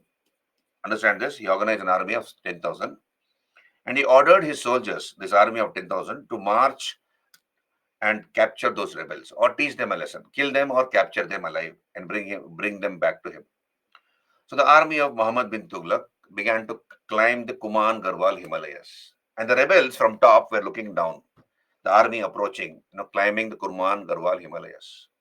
So as the rebels saw the army of Muhammad bin Tughlaq climbing up the hills, the mountains, they ran away towards Tibet. These rebels ran away towards Tibet. Now, the army, the 10,000 army of Muhammad bin Tughlaq, reached the top of the Kuman Garhwal Himalayas. And what do they see? They don't see any rebel there. They have run away towards Tibet. And the news was informed to Muhammad bin Tughlaq that these rebels have run away towards Tibet. What to do now? So Muhammad bin Tughlaq said, "You chase them. Don't leave them. Chase them. Wherever they go, you chase them and hunt them down." And the army of Muhammad bin Tughlaq had to chase these rebels who had run away towards Tibet. Now, please understand, this is a rarefied atmosphere. It is not, some hill in South India, like Annamalai Hill or some other hill or the Sahyadri Hill. This is Kuman Garhwal Himalayas, where you have snowfall, ice, and the soldiers of Muhammad bin Tughlaq were in simple uniform, pant and shirt, not in a particular gear, where you can fight in that cold weather. But they have been ordered to chase the rebels, and they began to chase the rebels, climb the hill and chase the rebels. Hypothermia set in. Hypothermia is where the body loses heat drastically. Hypothermia. Coupled with that, there was a plague caused by rats. So the rat feces, rat urine had contaminated the food, the food supply. So food had been stored in the godowns. So the rats had, contaminated it with their feces and urine. And when the food was cooked, the soldiers contracted plague. So they had to chase these rebels in that cold weather, icy weather. They don't have the proper uniform, and they are shivering. That their teeth are chattering, and they have to listen to the sultan's orders. So, and also a plague struck. Out of the 10,000 soldiers and officers who went in this Karajal expedition, do you know how many people came back alive? Only three officers came back alive to inform the news to the Sultan. That is what happened. That is 9,997 soldiers and officers died because of the plague and hypothermia. Only three officers returned alive to break the news to the Sultan that this is what happened. That most of the army was wiped out because of plague and hypothermia. So this is the Karajal expedition. Okay, did you understand? So I remember the experiments of Muhammad bin Tughlaq, transfer of capital, increased land revenue in the Doab, token currency, Khurasan campaign, and Karajal expedition. Hello, are you there with me? Are you clear? Now, please understand. So funny guy, Muhammad bin Tughlaq. So please understand, in the last 10 years of his rule, in the last decade of his rule, 34 rebellions took place all over the empire. 34 rebellions took place all over the empire. And out of these 34 rebellions which took place in the last 10 years of his rule, 27 of them happened in the South India. 27 rebellions happened in the south. And a number of kingdoms were established in the south. A number of kingdoms became independent. For example, we have Syed Hasan Shah of Mabar. Syed Hasan Shah of Mabar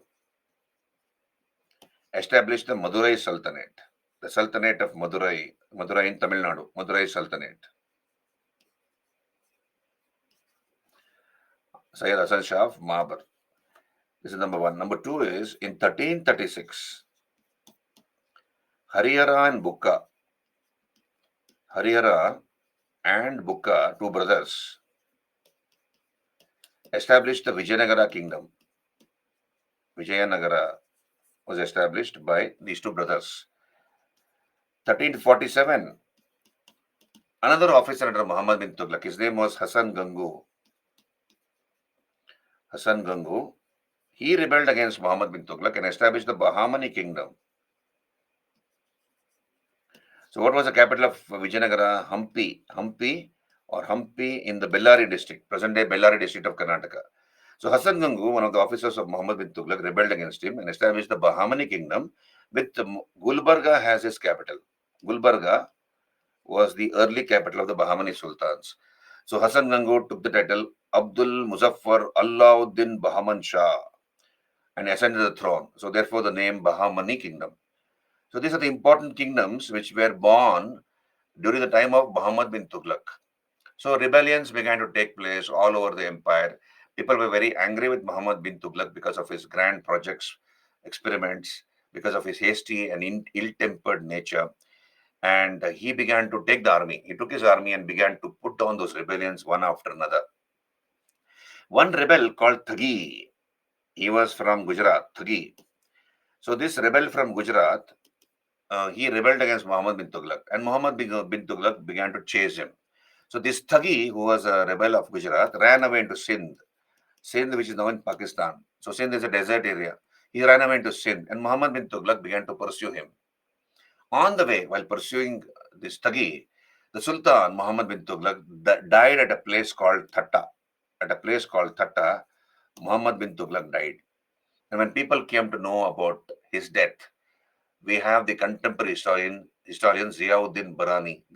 He says, people rejoiced. They were very happy when they heard about the news of the death of the Sultan. And he says, the king was freed from their people. The king was freed from their people and they from him. This was the end of Muhammad bin Tughlaq. He had no children, and therefore his cousin, Firuz Tughlaq, ascended the throne, succeeded him to the throne. This is about Muhammad bin Tughlaq. Token currency, Pooja wants token currency. Token currency, see, I told you, Pooja, there was a global shortage of silver. There was a shortage of silver all over the world, and obviously within the Tughlaq Empire also. Contemporary kings of those days, Gai Khatun of Iran and Kublai Khan of China, they had introduced paper currency in their kingdom, and probably Muhammad bin Tughlaq knew about it. So therefore he decided to introduce bronze coins whose value will be equal to that of silver coins. That's what he said. So bronze coins value will be equal to that of silver coins. But then this experiment failed because people began to make counterfeit coins. Bronze is an alloy of copper and tin. So they began to melt copper and tin and they mixed it and they began to make coins, bronze coins in their own houses. So everybody's house became a mint. And this experiment, and he could not prevent these counterfeit coins circulating in the market. This experiment only failed because he did not have the technology to stop its duplication. Otherwise, it would have been a great success, a grand experiment, which would have been very, very successful. However, Edward Thomas, I told you, calls him as the prince amongst moneyers for this experiment. Pooja, are you there with me? Clear? Any doubts? Any questions? Clarifications required? Can I move on? So we'll discuss this experiments of Muhammad bin Tughlaq. You can see on your screen transfer of capital from Delhi to Devagiri, which he renamed Daulatabad. So Devagiri was renamed Daulatabad,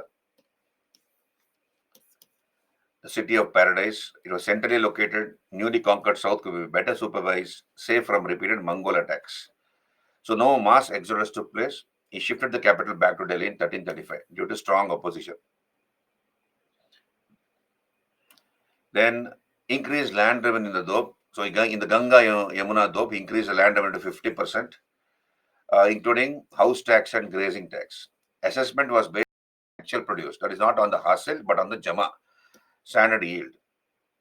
And you have oppressive methods of exaction. Taxes were collected in a very oppressive manner. There was a famine going on. The main reason why it failed was that there was a famine going on. Third is token currency. So he introduced bronze coins whose value will be equal to that of silver tanka, and he could not stop the manufacture of counterfeit coins. Gresham's law was in operation. Bad money drives out good money. So, however, for this experiment, he is called Prince Amongst Moneyers by Edward Thomas. Khorasan campaign, I told you he wanted to conquer Khorasan and Iraq. He organized an army of 3.70 lakh soldiers. And then when the political situation in Iraq changed, in Khorasan changed, he abandoned that idea. And lastly, Karajal expedition in the Kurman Garhwal hills. Only 3 people came back alive to break the news to the Sultan. So most of his army was wiped out because of plague and the cold, biting cold of the Kuman Garhwal Himalayas. So here, please understand, he was the first Sultan to organize a agriculture department, Diwani Kohi. And the minister was called Amiri Kohi. And this department, agriculture department, gave Sondar and Takavi loans to farmers. Sondar and Takavi loans to farmers. He also established hospitals and almshouses. First Sultan to attempt to formulate an agrarian policy. So according to Ibn Battuta, he is supposed to have issued a new gold coin called dinar. Now, the one more thing I forgot to mention here. I will talk about it. Now look here. Among the 2 people who accused Jauna of patricide, you remember, Ghiyazuddin Tughlaq died. Ghiyazuddin Tughlaq died in an accident, the founder of the Tughlaq dynasty. And Prince Jauna, who later became Muhammad bin Tughlaq, has been accused of patricide by 2 people. One was Ibn Battuta, the traveler from Morocco, and the other was Isami. And I told you why historians don't agree to the opinion of these 2 scholars. Isami, I told you, his parents died during the transfer of capital. What about Ibn Battuta? Why don't historians agree to the opinion of Ibn Battuta? Because Ibn Battuta also accuses Jauna or Muhammad bin Tughlaq of patricide, of having killed his father to snatch the throne. Are you there with me? Remember this. Can I move on? Hello, Ibn Battuta. Now, if you raise your hands, now we'll come back here. Ibn Battuta was a traveler. He came from Morocco. He came to the court of Muhammad bin Tughlaq. Understand this. He came to the court of Muhammad bin Tughlaq. Ibn Battuta. So why don't historians agree to the opinion of Ibn Battuta? Because Ibn Battuta also accuses Jawna or Muhammad bin Tughlaq of patricide. So once Ibn Battuta came to the court of Muhammad bin Tughlaq, he was from Morocco, as you all know. He was appointed as the Qazi of Delhi. So Muhammad bin Tughlaq appointed him as the Qazi of Delhi. That is Islamic judge. Qazi means Islamic judge. Because of his erudition, scholarship, he was appointed as the Qazi of Delhi. And Ibn Battuta served as the Qazi of Delhi for some time. So he was honored by Muhammad bin Tughlaq. After some time, after some years, for no reason, Muhammad bin Tughlaq ordered the arrest of Ibn Battuta and he was imprisoned on the orders of Muhammad bin Tughlaq. Ibn Battuta was imprisoned for how many years? For 10 years. For 10 years, he was in jail, Ibn Battuta, by the orders of Muhammad bin Tughlaq. And he was wondering all this time. For 10 years, he was wondering, what the hell did I do that the Sultan has punished me and put me in prison? Because there was no charge announced against him. Sultan ordered the arrest and imprisonment of Ibn Battuta and he was in the prison for 10 years. After 10 years, Muhammad bin Tughlaq ordered his release. Ibn Battuta was released from prison. And then the Sultan, Muhammad bin Tughlaq, asked Ibn Battuta, would you like to go to China as my ambassador? Ibn Battuta said, yes, sir. Instead of being in prison, I would like to go anywhere than being in prison. So Ibn Battuta was sent as the ambassador of Muhammad bin Tughlaq to China. Okay, so what did Ibn Battuta do? He came to South India. Understand this. So this is South India.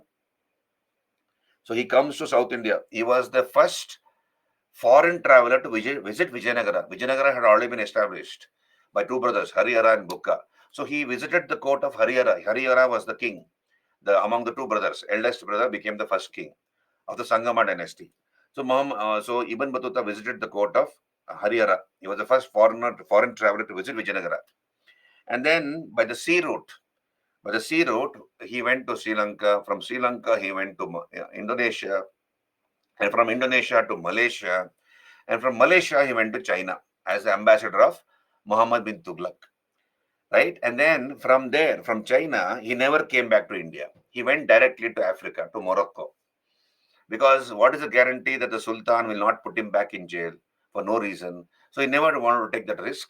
So he directly went to Africa, to Morocco, and there he writes a book, Rehla, Kitabul Rehla, okay, in Arabic language. And in that book, Kitabul Rehla, Ibn Battuta uses the choicest abuses against Muhammad bin Tughlaq. And he accuses Jawna of patricide. He said he killed his father.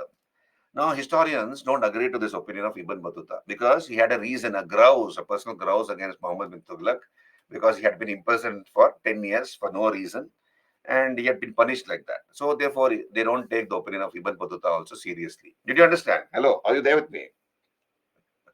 This is Muhammad bin Tughlaq for you. Clear? Right. So, remember the experiments of Muhammad bin Tughlaq. Transfer of capital, increased land revenue in the Doab, token currency, Khurasan campaign, Karajal expedition. So next we have his cousin Firuz Shah Tughlaq, who comes to power. So these are look on your screen. I told you many rebellions took place in the last years of his reign. In the last 10 years of his reign, 34 rebellions took place, 24 of them in the south. So cousin Gurshap rebelled, Kishlin Khan, Ghiyazuddin Bahadur, all these rebellions took place in these areas, and a few independent kingdoms were founded. One is, of course, Vijayanagara, Bahmani kingdom, two of the most important kingdoms established, which arose during the time of Muhammad bin Tughlaq. Okay, so Thagi, while proceeding to put down the rebellion of Thagi, the Sultan died at a place called Thatta in 1351. And Barani says, and so the king was freed from his people and they from the king. Muhammad bin Tughlaq was succeeded by his cousin Firuz Shah Tughlaq. So we come to the next king, Firuz Shah Tughlaq, the cousin of Muhammad bin Tughlaq. Now, so let us talk about Firuz Shah Tughlaq.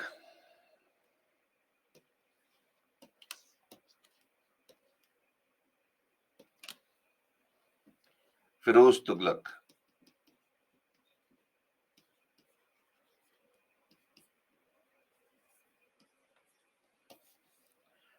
Now, he ruled for 38 years. Firuz ruled for about 38 years. He's called the Akbar of the Delhi Sultanate. He's called Akbar of the Delhi Sultanate because of the welfare oriented, because of the various welfare measures undertaken by him. So, very welfare minded monarch. So, therefore, called the Akbar of the Delhi Sultanate. And what we notice is in this long period of his rule, there were no serious rebellions, epidemics, famines, Mongol invasions, etc. So, to a large extent, it was peaceful. Um, and also, this is the last time, last time when the family members of the previous sultan were not harmed.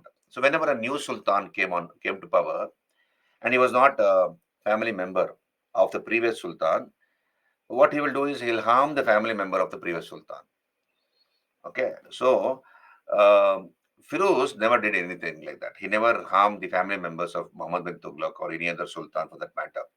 This was also the first and the last time such a thing happened. Now, Firuz was not a great conqueror. He was not a great conqueror. Twice he tried to conquer Bengal. Two times he tried to conquer Bengal. Both the times he failed. Both the times he failed. But while returning back from Bengal, so here Bengal was ruled by the Ilyas Shahi dynasty. Ilyas Shahis. Ilyas Shahi dynasty, which ruled Bengal. So whenever Firuz attacked Bengal, these Ilyas Shahi kings, the kings of the Ilyas Shahi dynasty, they will go and shut themselves in a fort called Igdala. So there was a fort called Igdala, a very strong fort. So they'll go and shut themselves in that Igdala fort, which was a very impregnable fort, very strong fort. So they'll have adequate supplies, food, etc., water, which will last for about a year or so. And how much ever Firoz tried to conquer this fort, he failed. So a frustrated Firoz, after campaigning for 6 months, 8 months, he returned back, accepting defeat. Both the times he failed to conquer Bengal, but the second time when he was returning back, he suddenly changed direction. Instead of going back empty-handed to Delhi, he changed direction and he attacked Orissa, the neighboring kingdom. And he defeated the king, Bhanudeva III, the king of Orissa, and he destroyed the Jagannath temple at Puri. So you have the Jagannath temple at Puri. So he looted that temple and he destroyed that temple. Then we have the Nagarkot campaign. The Nagarkot campaign. Nagarkot is in Kangra, present day Himachal Pradesh, now identified with Kangra in Himachal Pradesh. So there was a temple at Nagarkot called Jwalamukhi Temple. Jwalamukhi Temple. So he also plundered this temple, and inside this Jwalamukhi temple at Nagarkot, there were 1,300 Sanskrit manuscripts written on palm leaves. There were 1,300 Sanskrit manuscripts. So Firuz ordered that these manuscripts, which were written in Sanskrit language, be translated to Persian language. The 1,300 Sanskrit manuscripts were translated on the orders of Sultan Firuz into Persian language. So he was the first Delhi Sultan to order the Sanskrit books to be translated into Persian language. Right? So that is remember that we'll discuss the PPT in some time. Just hold on. So he was the first Delhi Sultan to order Sanskrit manuscripts to be translated into Persian language. Now, this Firuz had a peculiar hobby. What was the hobby? That of collecting slaves. So he collected slaves. That was his hobby. And how many slaves did he collect totally? 1.80 lakh slaves. 1.80 lakh slaves were collected by him. And he established a separate slavery department, a department of slaves. He called it Diwani Bandagani. Diwani Bandagani. And you might wonder, what did he do with these slaves? 1.80 lakh slaves. These slaves were employed in the various karkhanas, workshops, royal workshops. Royal workshops. They're called karkhanas. That is small and cottage industries, making carpentry, weaving carpets, etc. So these are the various royal karkhanas where they were employed in. The Diwani Bandagani established the Department of Slaves. Firuz was also a great builder. He established the Public Works Department, PWD department, Public Works Department, and he founded a number of cities. He founded a number of cities like Hisar, present day Hisar in Haryana, Hisar, Jaunpur, Jaunpur in UP, then Firozabad, Firozabad, Fatehabad, Firozpur. So these are the various cities founded by Firuz Shah Tughlaq. Firozabad was the fifth city of Delhi. Firozabad was the fifth city of Delhi. I told you seven cities. You have five cities built by the Delhi Sultans and two by the Mughals. Uh, Qutbuddin Aibak built Mehroli. Siri was built by Alauddin Khalji. Ghiyazuddin Tughlaq founded Tughlaqabad. Then Jahanpana was founded by Muhammad bin Tughlaq. Firozabad, the fifth city, was founded by Firuz Shah Tughlaq. Of course, Deenpana is the sixth city founded by Humayun and Shah Jahanabad by Shah Jahan. So Firozabad, the fifth city of Delhi, was built by Firuz Shah Tughlaq, and he wanted to beautify this city. And there was one Ashokan pillar at Topra, and another at Meerut. Topra is in Haryana, and Meerut, as you know, is in UP. So these two pillars, which were originally located at Topra and Meerut, were brought to Delhi and installed in Delhi to beautify his capital, Firozabad. So he was a great builder, Firuz Shah Tughlaq. Um, Firuz also excused 24 taxes, 24 abwab. Abwab means taxes, cesses. So he abolished 24 taxes, and only four which were allowed by Islam were implemented by him or were imposed by him. What are the four taxes allowed by Islam? Of course, jizya was one, zakat, then um, comes, and jizya is tax paid by non-Muslims. Zakat is 2.5% tax paid by Muslims. Zakat, rich Muslims. They are supposed to give alms, 2.5% of their property. Comes is the king share. King share of 20%, right? And Kharaj is the land tax. These are the only four taxes allowed by Islam. So he imposed only those four taxes. And one additional tax he imposed was the irrigation tax, which he called Hakki Shurub.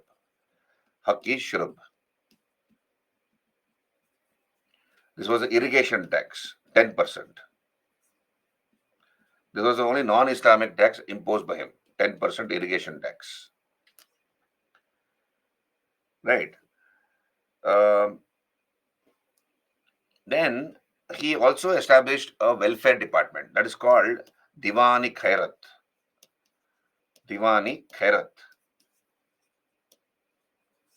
So among the various welfare measures undertaken by this department was was marrying of poor Muslim girls at state expense. So poor Muslim girls were married off at state expense, at the expense of the state. And he was also the first sultan to give old age pensions. Old age pensions were given to old people. Old age pensions were given to people. Poor Muslim girls were married off at state expense by this department called Diwani Khairat. So Firoz built Kanka, a hospice. Kanka is where Sufi saints live. So he established a Kanka. He built hospitals called Dar ul Shifa, and medicines were given free of cost to the poor and the needy. So he was a very welfare-oriented monarch, Firuz Shah Tughlaq. Towards the end of his life, he appointed his grandson as Prince Muhammad. Prince Muhammad was his grandson. So he appointed his son rather. He appointed his son Prince Muhammad as his successor. But the slaves, 1.80 lakh slaves, within a few months drove away Prince Muhammad. They did not like him. So all these slaves drove him away, and there was an intense power struggle after that. Firuz Shah Tughlaq died, and we have a person called Nasruddin Mahmud Tughlaq, one of the grandsons of Firuz Shah Tughlaq. He came to power, and he, during his period, Nasruddin Mahmud Tughlaq,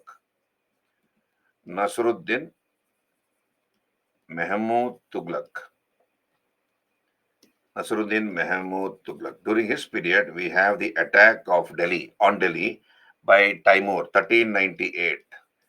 We have a person called Timur Lame or Timur Lang. So he was the ruler of Samarkand. This Timur, he came to Delhi, defeated Nasruddin Mahmud Tughlaq, and plundered Delhi. 50,000 people were slaughtered on the streets of Delhi. 50,000 people were slaughtered on the streets of Delhi. Timur Lang. So this was and one fellow called Khizar Khan. One person called Khizar Khan. He was the governor of Dipalpur. He was the governor of Dipalpur on the border areas. A governor of Multan. He was the governor of Multan, which is now in Pakistan. So this Khizar Khan supported Timur in this particular attack on Delhi. So before going away from India, this Timur appointed Khizar Khan as his representative and appointed him as the governor of Multan, Lahore, Dipalpur. So once Timur went away, this Khizar Khan proclaimed himself independent and established the fourth dynasty, the Sayyid dynasty. Of course, Khizar Khan never ruled as a sovereign ruler. He ruled as the representative of Timur. So he was the only sultan who was not a sovereign ruler. Sovereignty is what you are both supreme within internally and externally. So here Khizar Khan ruled as a representative of Timur. So therefore he never called himself as Sultan. In fact, he was the second Sultan, not second king, not to call himself as Sultan after Qutbuddin Aibak. Qutbuddin Aibak also never called himself Sultan, isn't it? He called himself as Malik and Shipah Salar. Similarly, Khizar Khan also never called himself as Sultan. He ruled as the vassal or representative of Timur. So this was the end of the Tughlaq dynasty, and we have the coming of the Sayyid dynasty to power. Are you there with me, all of you? This is about Firuz Shah Tughlaq. And one more thing, Firuz is the person who was the last Sultan to apply for a Mansur. So three people applied for a Mansur. First was Iltutmish, you all know. He was the first to apply for a Mansur and get it, letter of investiture. Second was Muhammad bin Tughlaq. Towards the end of his reign, when rebellions began to take place, he applied for a Mansur and got it. This is Muhammad bin Tughlaq. And the last Sultan to apply for a Mansur was Firuz Shah Tughlaq. He applied not once but twice, and that too from two separate caliphs. One time he got it from the Caliph of Baghdad, and another time from the Caliph of Cairo. So Firuz was the last to apply for a Mansur. Apply for a Mansur or a letter of investiture, and he applied it for twice. Okay, this is about Firuz Shah Tughlaq and the Tughlaqs. Clear? Hello, all of you. Mansur, Puja, I have told you. Mansur is letter of investiture. That was applied by Iltutmish. He was the first to apply for a Mansur, letter of investiture, so that the Khalifa recognizes him as a lawful ruler of Delhi. Refer to your Delhi Sultanate PPT. Iltutmish, it's there very clearly mentioned in that. So let us discuss about Firuz Shah Tughlaq. Firuz succeeded Muhammad bin Tughlaq.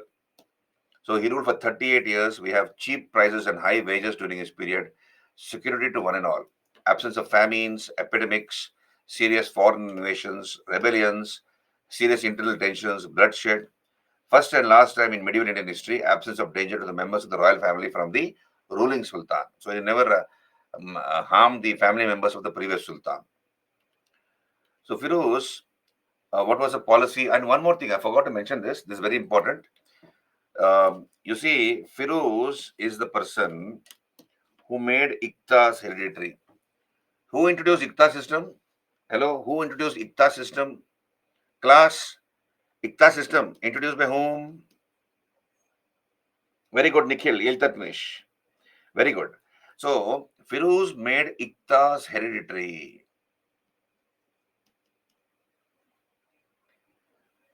He made Iqtas hereditary. Now, so if the Iqtadar died, understand this, if the Iqtadar died, then his son will become the next Iqtadar. If he has no son, then his son-in-law will become the next Iqtadar. If he has no son-in-law also, then his slave will become the next Iqtadar. Did you understand? He made Iqtas hereditary. So who is an Iqtadar? He is the head of that Iqta. And so he's a military officer. He has been given the duty of maintaining law and order in that area.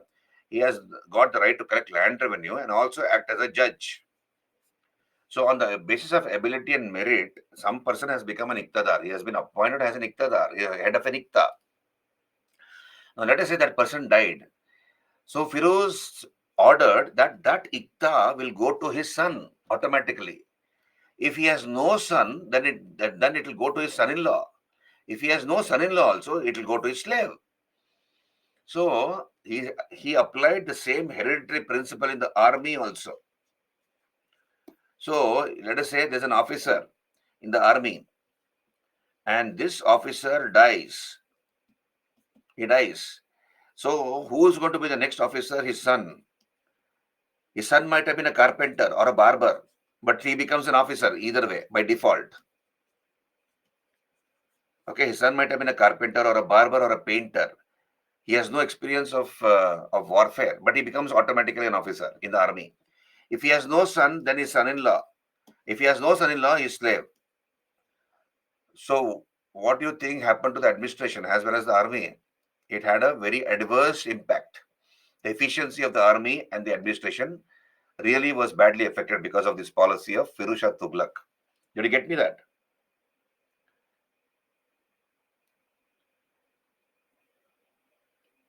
Yeah, no room for daughters. Yeah, obviously, Kennedy, no room for daughters. So we'll come back here. Um so his policy aimed to appease the nobles. He wanted to please the nobles, army, theologians, and people alienated by Muhammad bin Tughlaq. He led to unsuccessful campaigns. So you see, if Muhammad bin Tughlaq used to follow a policy of torture. So Muhammad bin Tughlaq used to follow a policy of torture to elicit confessions. So let us say somebody has been accused of theft. There's no proof against that person. So Muhammad bin Tughlaq will order that fellow be tortured. Cutting of limbs, fingers, eyes, nose, etc. And that fellow, he wants to save his limbs. So he might accept, even if he is innocent, he'll accept his mistake. Though he has not committed any crime. So people were very, very angry with Muhammad bin Tughlaq for this reason. In fact, what Firuz Shah Tughlaq did is he wrote pardon letters. He ordered these people who had been tortured earlier by Muhammad bin Tughlaq to write pardon letters as if they have pardoned Muhammad bin Tughlaq. So, because the belief is if they have not pardoned Muhammad bin Tughlaq, his dead body will not, his soul will not reach Jannat, that is paradise. Therefore, he ordered all those people who had been very angry with Muhammad bin Tughlaq for having lost their limbs to write pardon letters.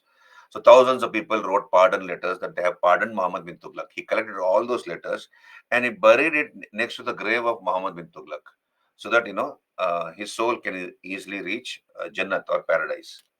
So he tried to please everybody, Firuz Shah Tughlaq, nobles, army, theologians, etc. He led to unsuccessful campaigns against Bengal, I told you, 1353, 1359.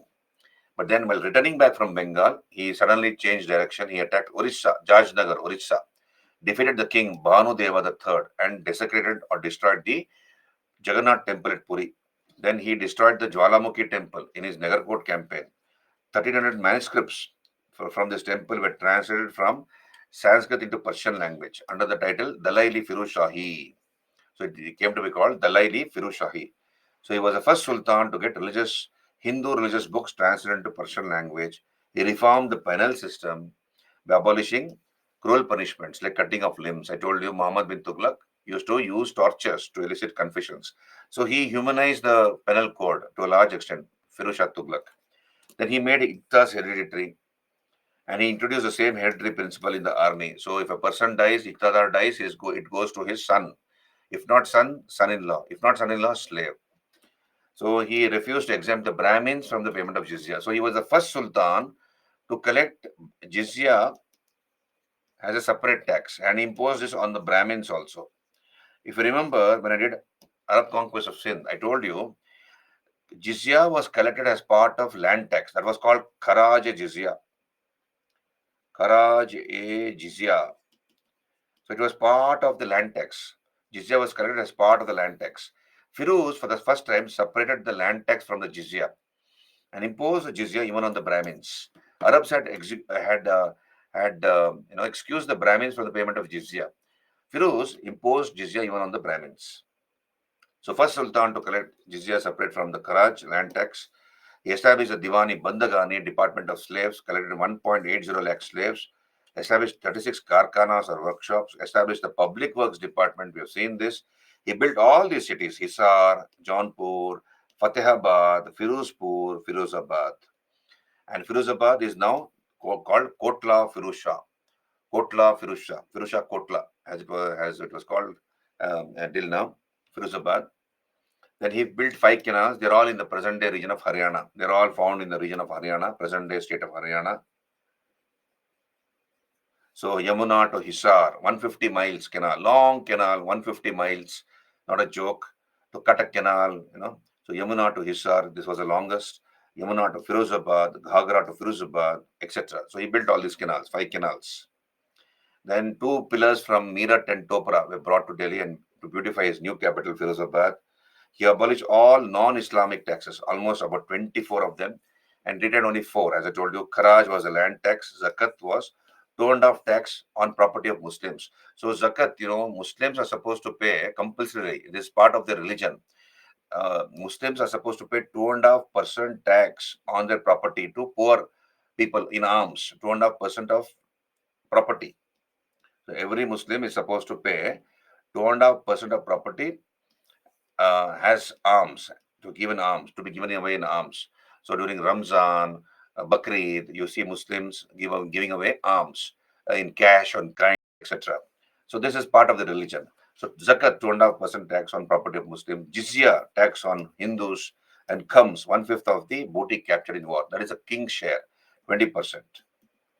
And then only new non-Islamic tax imposed was the Hakke Shirab, irrigation tax at the rate of 10%. Right? Then drip irrigation, I forgot to mention this. Drip irrigation was introduced in India in his period, and he promoted horticulture. 1,200 grape gardens were established by him around Delhi. So drip irrigation was introduced in India during his period. He's called the Akbar of the Delhi Sultanate, I told you. Diwani Khairath, welfare department, to care for orphans and widows. He established a charitable hospital, Darul Shafa, a Kanka, house for mystics, an employment bureau. Introduced 2 new coins, Adha 50% Jital and Bik 25% Jital. Other coins which were prevalent during his period, Shashgani 6 Jitals, Hastagani 48 Jitals. So Adha and Bik were 2 new coins introduced during his period. So Firoz Shah Tughlaq wrote his autobiography, Futuhatti Firoz Shahi. So he was the first first king in the history of India to write his own autobiography. First autobiography written by an Indian ruler, Futuhatti Firoz Shahi. So, and he patronized his scholars, Ziauddin Barani, who wrote Fatwa-i Jahandari. So, Ziauddin Barani wrote 2 books. Understand this, please. He wrote Tariq-i Firuz Shahi. So, Ziauddin Barani wrote Tariq-i Firuz Shahi and Fatwa-i Jahandari. And then Shamshi Shiraj Afif wrote Tariq-i Firuz Shahi. So, 2 separate authors wrote 2 separate books with the same title. So, Shamshi Shiraj Afif was the official historian of Firuz Shah Tughlaq. Shamshi Shiraj Afif, he was the official historian of Firuz Shah Tughlaq, the Shamshi Shiraj Afif. So he wrote a book called Tariq-i Firuz Shahi. Ziauddin Barani also wrote a same book, wrote a separate book with the same title. That is Tariq-i Firuz Shahi, right? And of course, Fatwa-i Jahandari. Then first Sultan to receive a Mansur twice from 2 separate caliphs. And also the last Muslim ruler to receive a Mansur. Then, after Firoz Tughlaq, there was an intense power struggle, and ultimately Nasruddin Mahmud ascended the throne. Nasruddin Muhammad Tughlaq during his we have the Sharki dynasty established at Jaunpur during his period. Jaunpur in UP. So we have a person called Malik Sarwar Shark.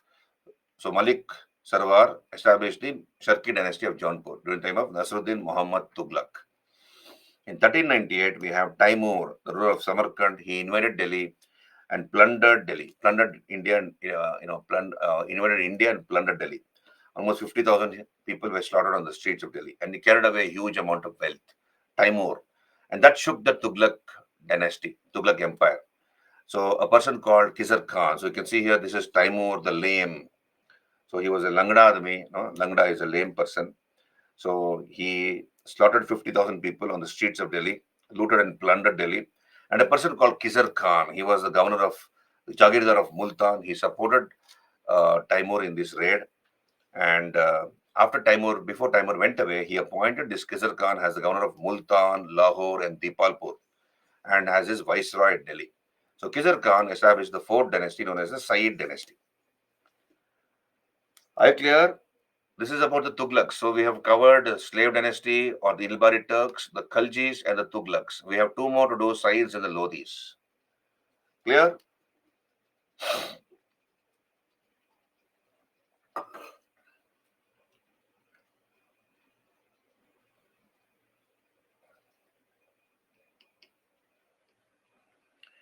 So let us come to the Sayyids. Sayyid dynasty, nothing much to talk about the Sayyids. 1414 to 1451. The founder was, of course, Khizr Khan, Sayyid Khizr Khan, who helped Timur to plunder and loot Delhi. And once Timur went back, he established the fourth dynasty, the Sayyid dynasty. So we have transition from centralization to provincialism during the Sayyids.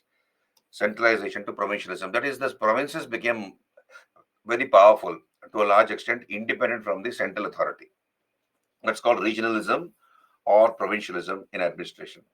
So Sayyid Khizr Khan, Mubarak Shah, Muhammad Shah, Alauddin Shah. So these are the four rulers of the Sayyid dynasty. So let's talk about them. Sayyid Khizr Khan. So Sayyid Khizr Khan he was the only sultan who was not a sovereign ruler. So he did not claim himself to be independent. So he was not sovereign. He ruled as a vassal of Timur, as a representative of Timur. So he was not sovereign. Sovereignty means you're supreme both internally and externally. You're not accountable to anybody. But here, Sayyid Khizr Khan said that he was a vassal of Timur. He was ruling as a representative of Timur.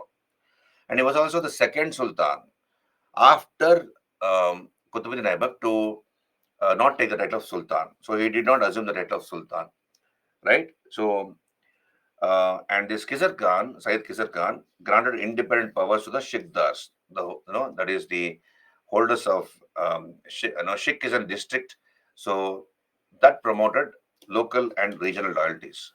So Shikdar was the head of a district, they're called Shik, and the provinces became very, very powerful. He gave almost independent powers to them.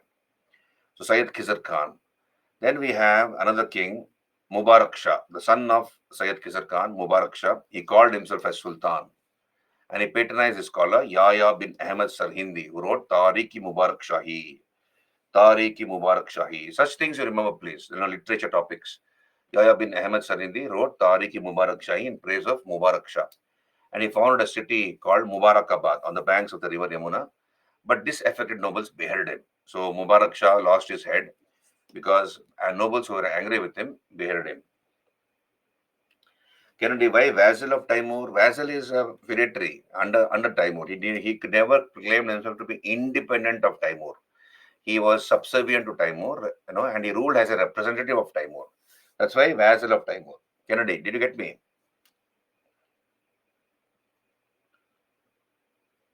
Mr. Kennedy, clear? Timur, I told you, he was a ruler of Samarkand. He plundered Delhi. He invaded India and plundered Delhi, looted Delhi for its wealth. He was the king of Samarkand. Samarkand in Central Asia. Outsider, Baba, Samarkand is in Central Asia. Samarkand. He was the king of Samarkand. You can see here. Timur, ruler of Samarkand. Samarkand in Central Asia.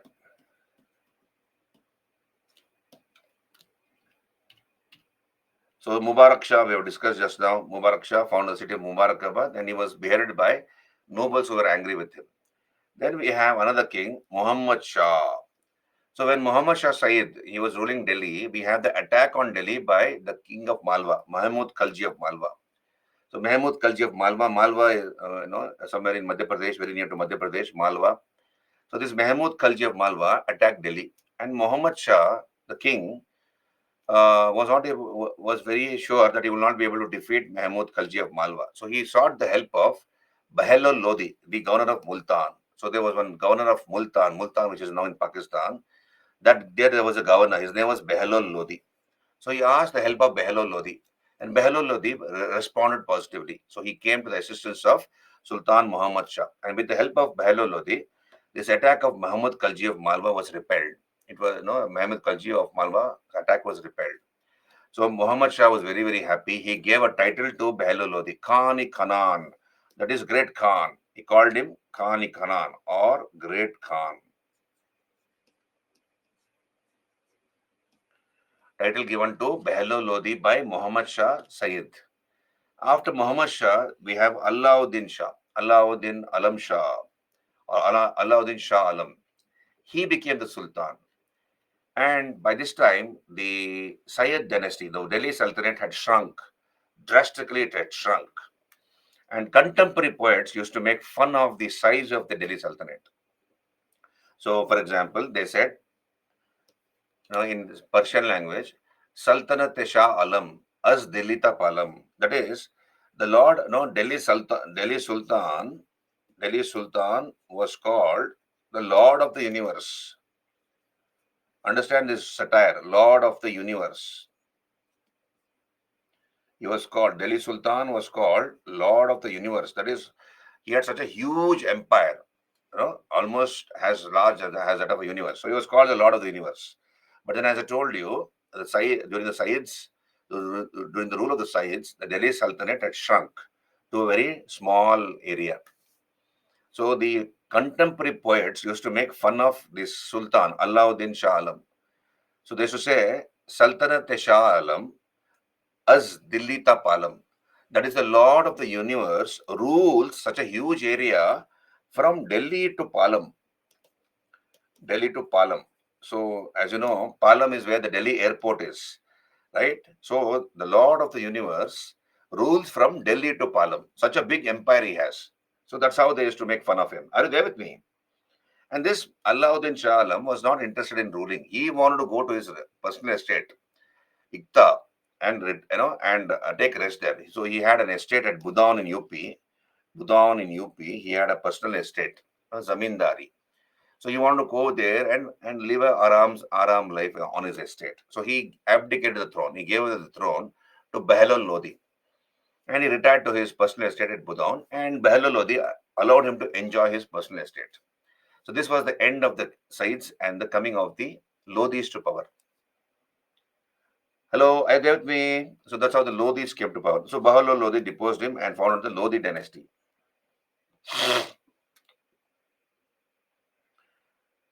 Then we have the Lodis. So they were the only Afghans among the five dynasties which ruled Delhi. Among the Delhi Sultanate, five dynasties ruled. Lodis were Afghans by race. So Bahlol Lodi, Sikandar Lodi, Ibrahim Lodi. These were the three rulers. So Bahlol Lodi, he was the founder, first Afghan ruler of Delhi, and he conquered Jaunpur. You see, the Sharki dynasty of Jaunpur was established during the time of Nasruddin Mahmud Tughlaq. Taimur plundered Delhi during the time of Nasruddin Mahmud Tughlaq. So Jaunpur had become independent under the Sharki kings. But then Jaunpur was conquered by this Bahlol Lodi, and that was the end of the Sharki dynasty of Jaunpur. Bahlol Lodi introduced a new copper coin called Bahloli. So this was a new copper coin introduced by him. His successor was Sikandar Lodi, born to Hindu mother. He conquered Bihar, entered into a non-aggression pact with the ruler of Bengal, Alauddin Hussein Shah. So non-aggression pact is Sikandar Lodi will not attack Bengal, and the Bengal Sultan should not attack Delhi. So conquered Bihar and entered into a non-aggression pact with the ruler of Bengal. And Sikandar was the one who founded Agra in the year 1504 to keep control of the refractory Rajput rulers, rebellious Rajput rulers. So to control those rebellious Rajput rulers, he founded the city of Agra who? Sikandar Lodi, and made Agra his capital. So he made Agra his capital and introduced a measuring instrument called Ghazi Sikandari, and measuring the length of yard, measuring yard, measuring the land. Ghazi Sikandari. That is about 30 through 33 inches. 33 inches in length. Measuring yard called Ghazi Sikandari. Now, Sikandar Lodi was a poet of repute. He wrote under the pen name Gulrukhi. Gulrukhi is that was his pen name. Pen name. He wrote under the pen name Gulrukhi. He wrote Persian verses, poems. Verses are poems. Now, he also tried to control the prices of the market, the fluctuation of prices in the market. Alauddin Khalji had introduced market reforms. We have discussed that. But he used force to see that the prices don't fluctuate. So, Alauddin's strategy was market control through force. Sikandar Lodi also tried to control the prices of markets, but through persuasion. So, he would tell the merchants and traders not to artificially inflate the prices. So, through persuasion, he tried to stabilize the prices of the goods. Okay, that is called market control through persuasion. So he was narrow-minded and fanatic by nature, fanatic of Islam. But he allowed the translation of a medicine book from Sanskrit into Persian language under the title, that is Farangi Sikandari. So you have a medicine book translated from Sanskrit into Persian under the title Farangi Sikandari. And the last Lodi ruler was Ibrahim Lodi. So Ibrahim had made many enemies. Many were not happy with him. Many Afghan rulers, many Afghan princes, nobles, ministers. And we have the most powerful ruler of North India during those days, Rana Sangram Singh, or Rana Sangha of Mewar, capital of Mewar, Chittor in Rajasthan. So Rana Sangha of Mewar defeated this Ibrahim Lodi in the Battle of Khatoli in 1518. And there was a person called Babur ruling over Kabul in Afghanistan. There was a person called Babur ruling over Kabul in Afghanistan. Three people who were angry with Ibrahim Lodi and they wanted to rule from Delhi themselves, invited secretly Babur to attack Delhi. So these three people are, you can see on your screen, Daulat Khan Lodi, the governor of Punjab, Alam Khan Lodi, the uncle of Ibrahim Lodi, and Rana Sangram Singh, or Rana Sangha of Mewar. So three people separately invited Babur to attack Delhi. So they told, see, that means three people separately invited Babur. What I mean, which is what is the meaning of that? That means two others did not know that the third had already invited. So three people separately invited Babur to attack Delhi. And Babur, we'll talk about Babur when I come to Mughals in some time. So Babur was planning for a fifth attack. He had already attacked the borders of India 4 times as the ruler of Kabul, and he had conquered some few forts on the borders of India. He was planning an attack for the fifth time, Babur as the king of Kabul. And these three people invited Babur to attack Delhi. And then Babur came. And then happened the first battle of Panipat. First battle of Panipat, April 21st, 1526. So Babur's army numbered 12,000, 12,000 cavalry, and Ibrahim Lodi's army numbered 1 lakh.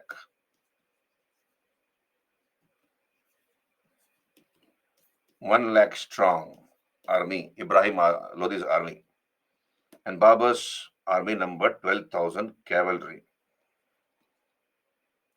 And Babur was warned not to go to war by the soothsayers. The court astrologers told Babur that the stars foretell his doom, that if he goes to war, he'll be killed. He could be killed. Therefore, don't go to war. But then Babur had great faith in himself. He had great faith and in his ability and his own God, Allah. He had great faith in his God, Allah, in his ability.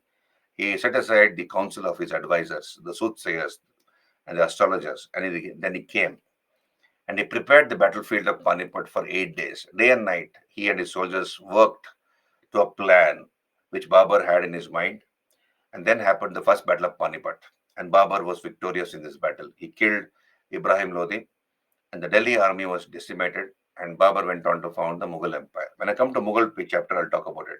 So he was the only Delhi Sultan to die on the battlefield. That's the only credit to be given to Ibrahim Lodi. The only Delhi Sultan to die on the battlefield was this man, Ibrahim Lodi.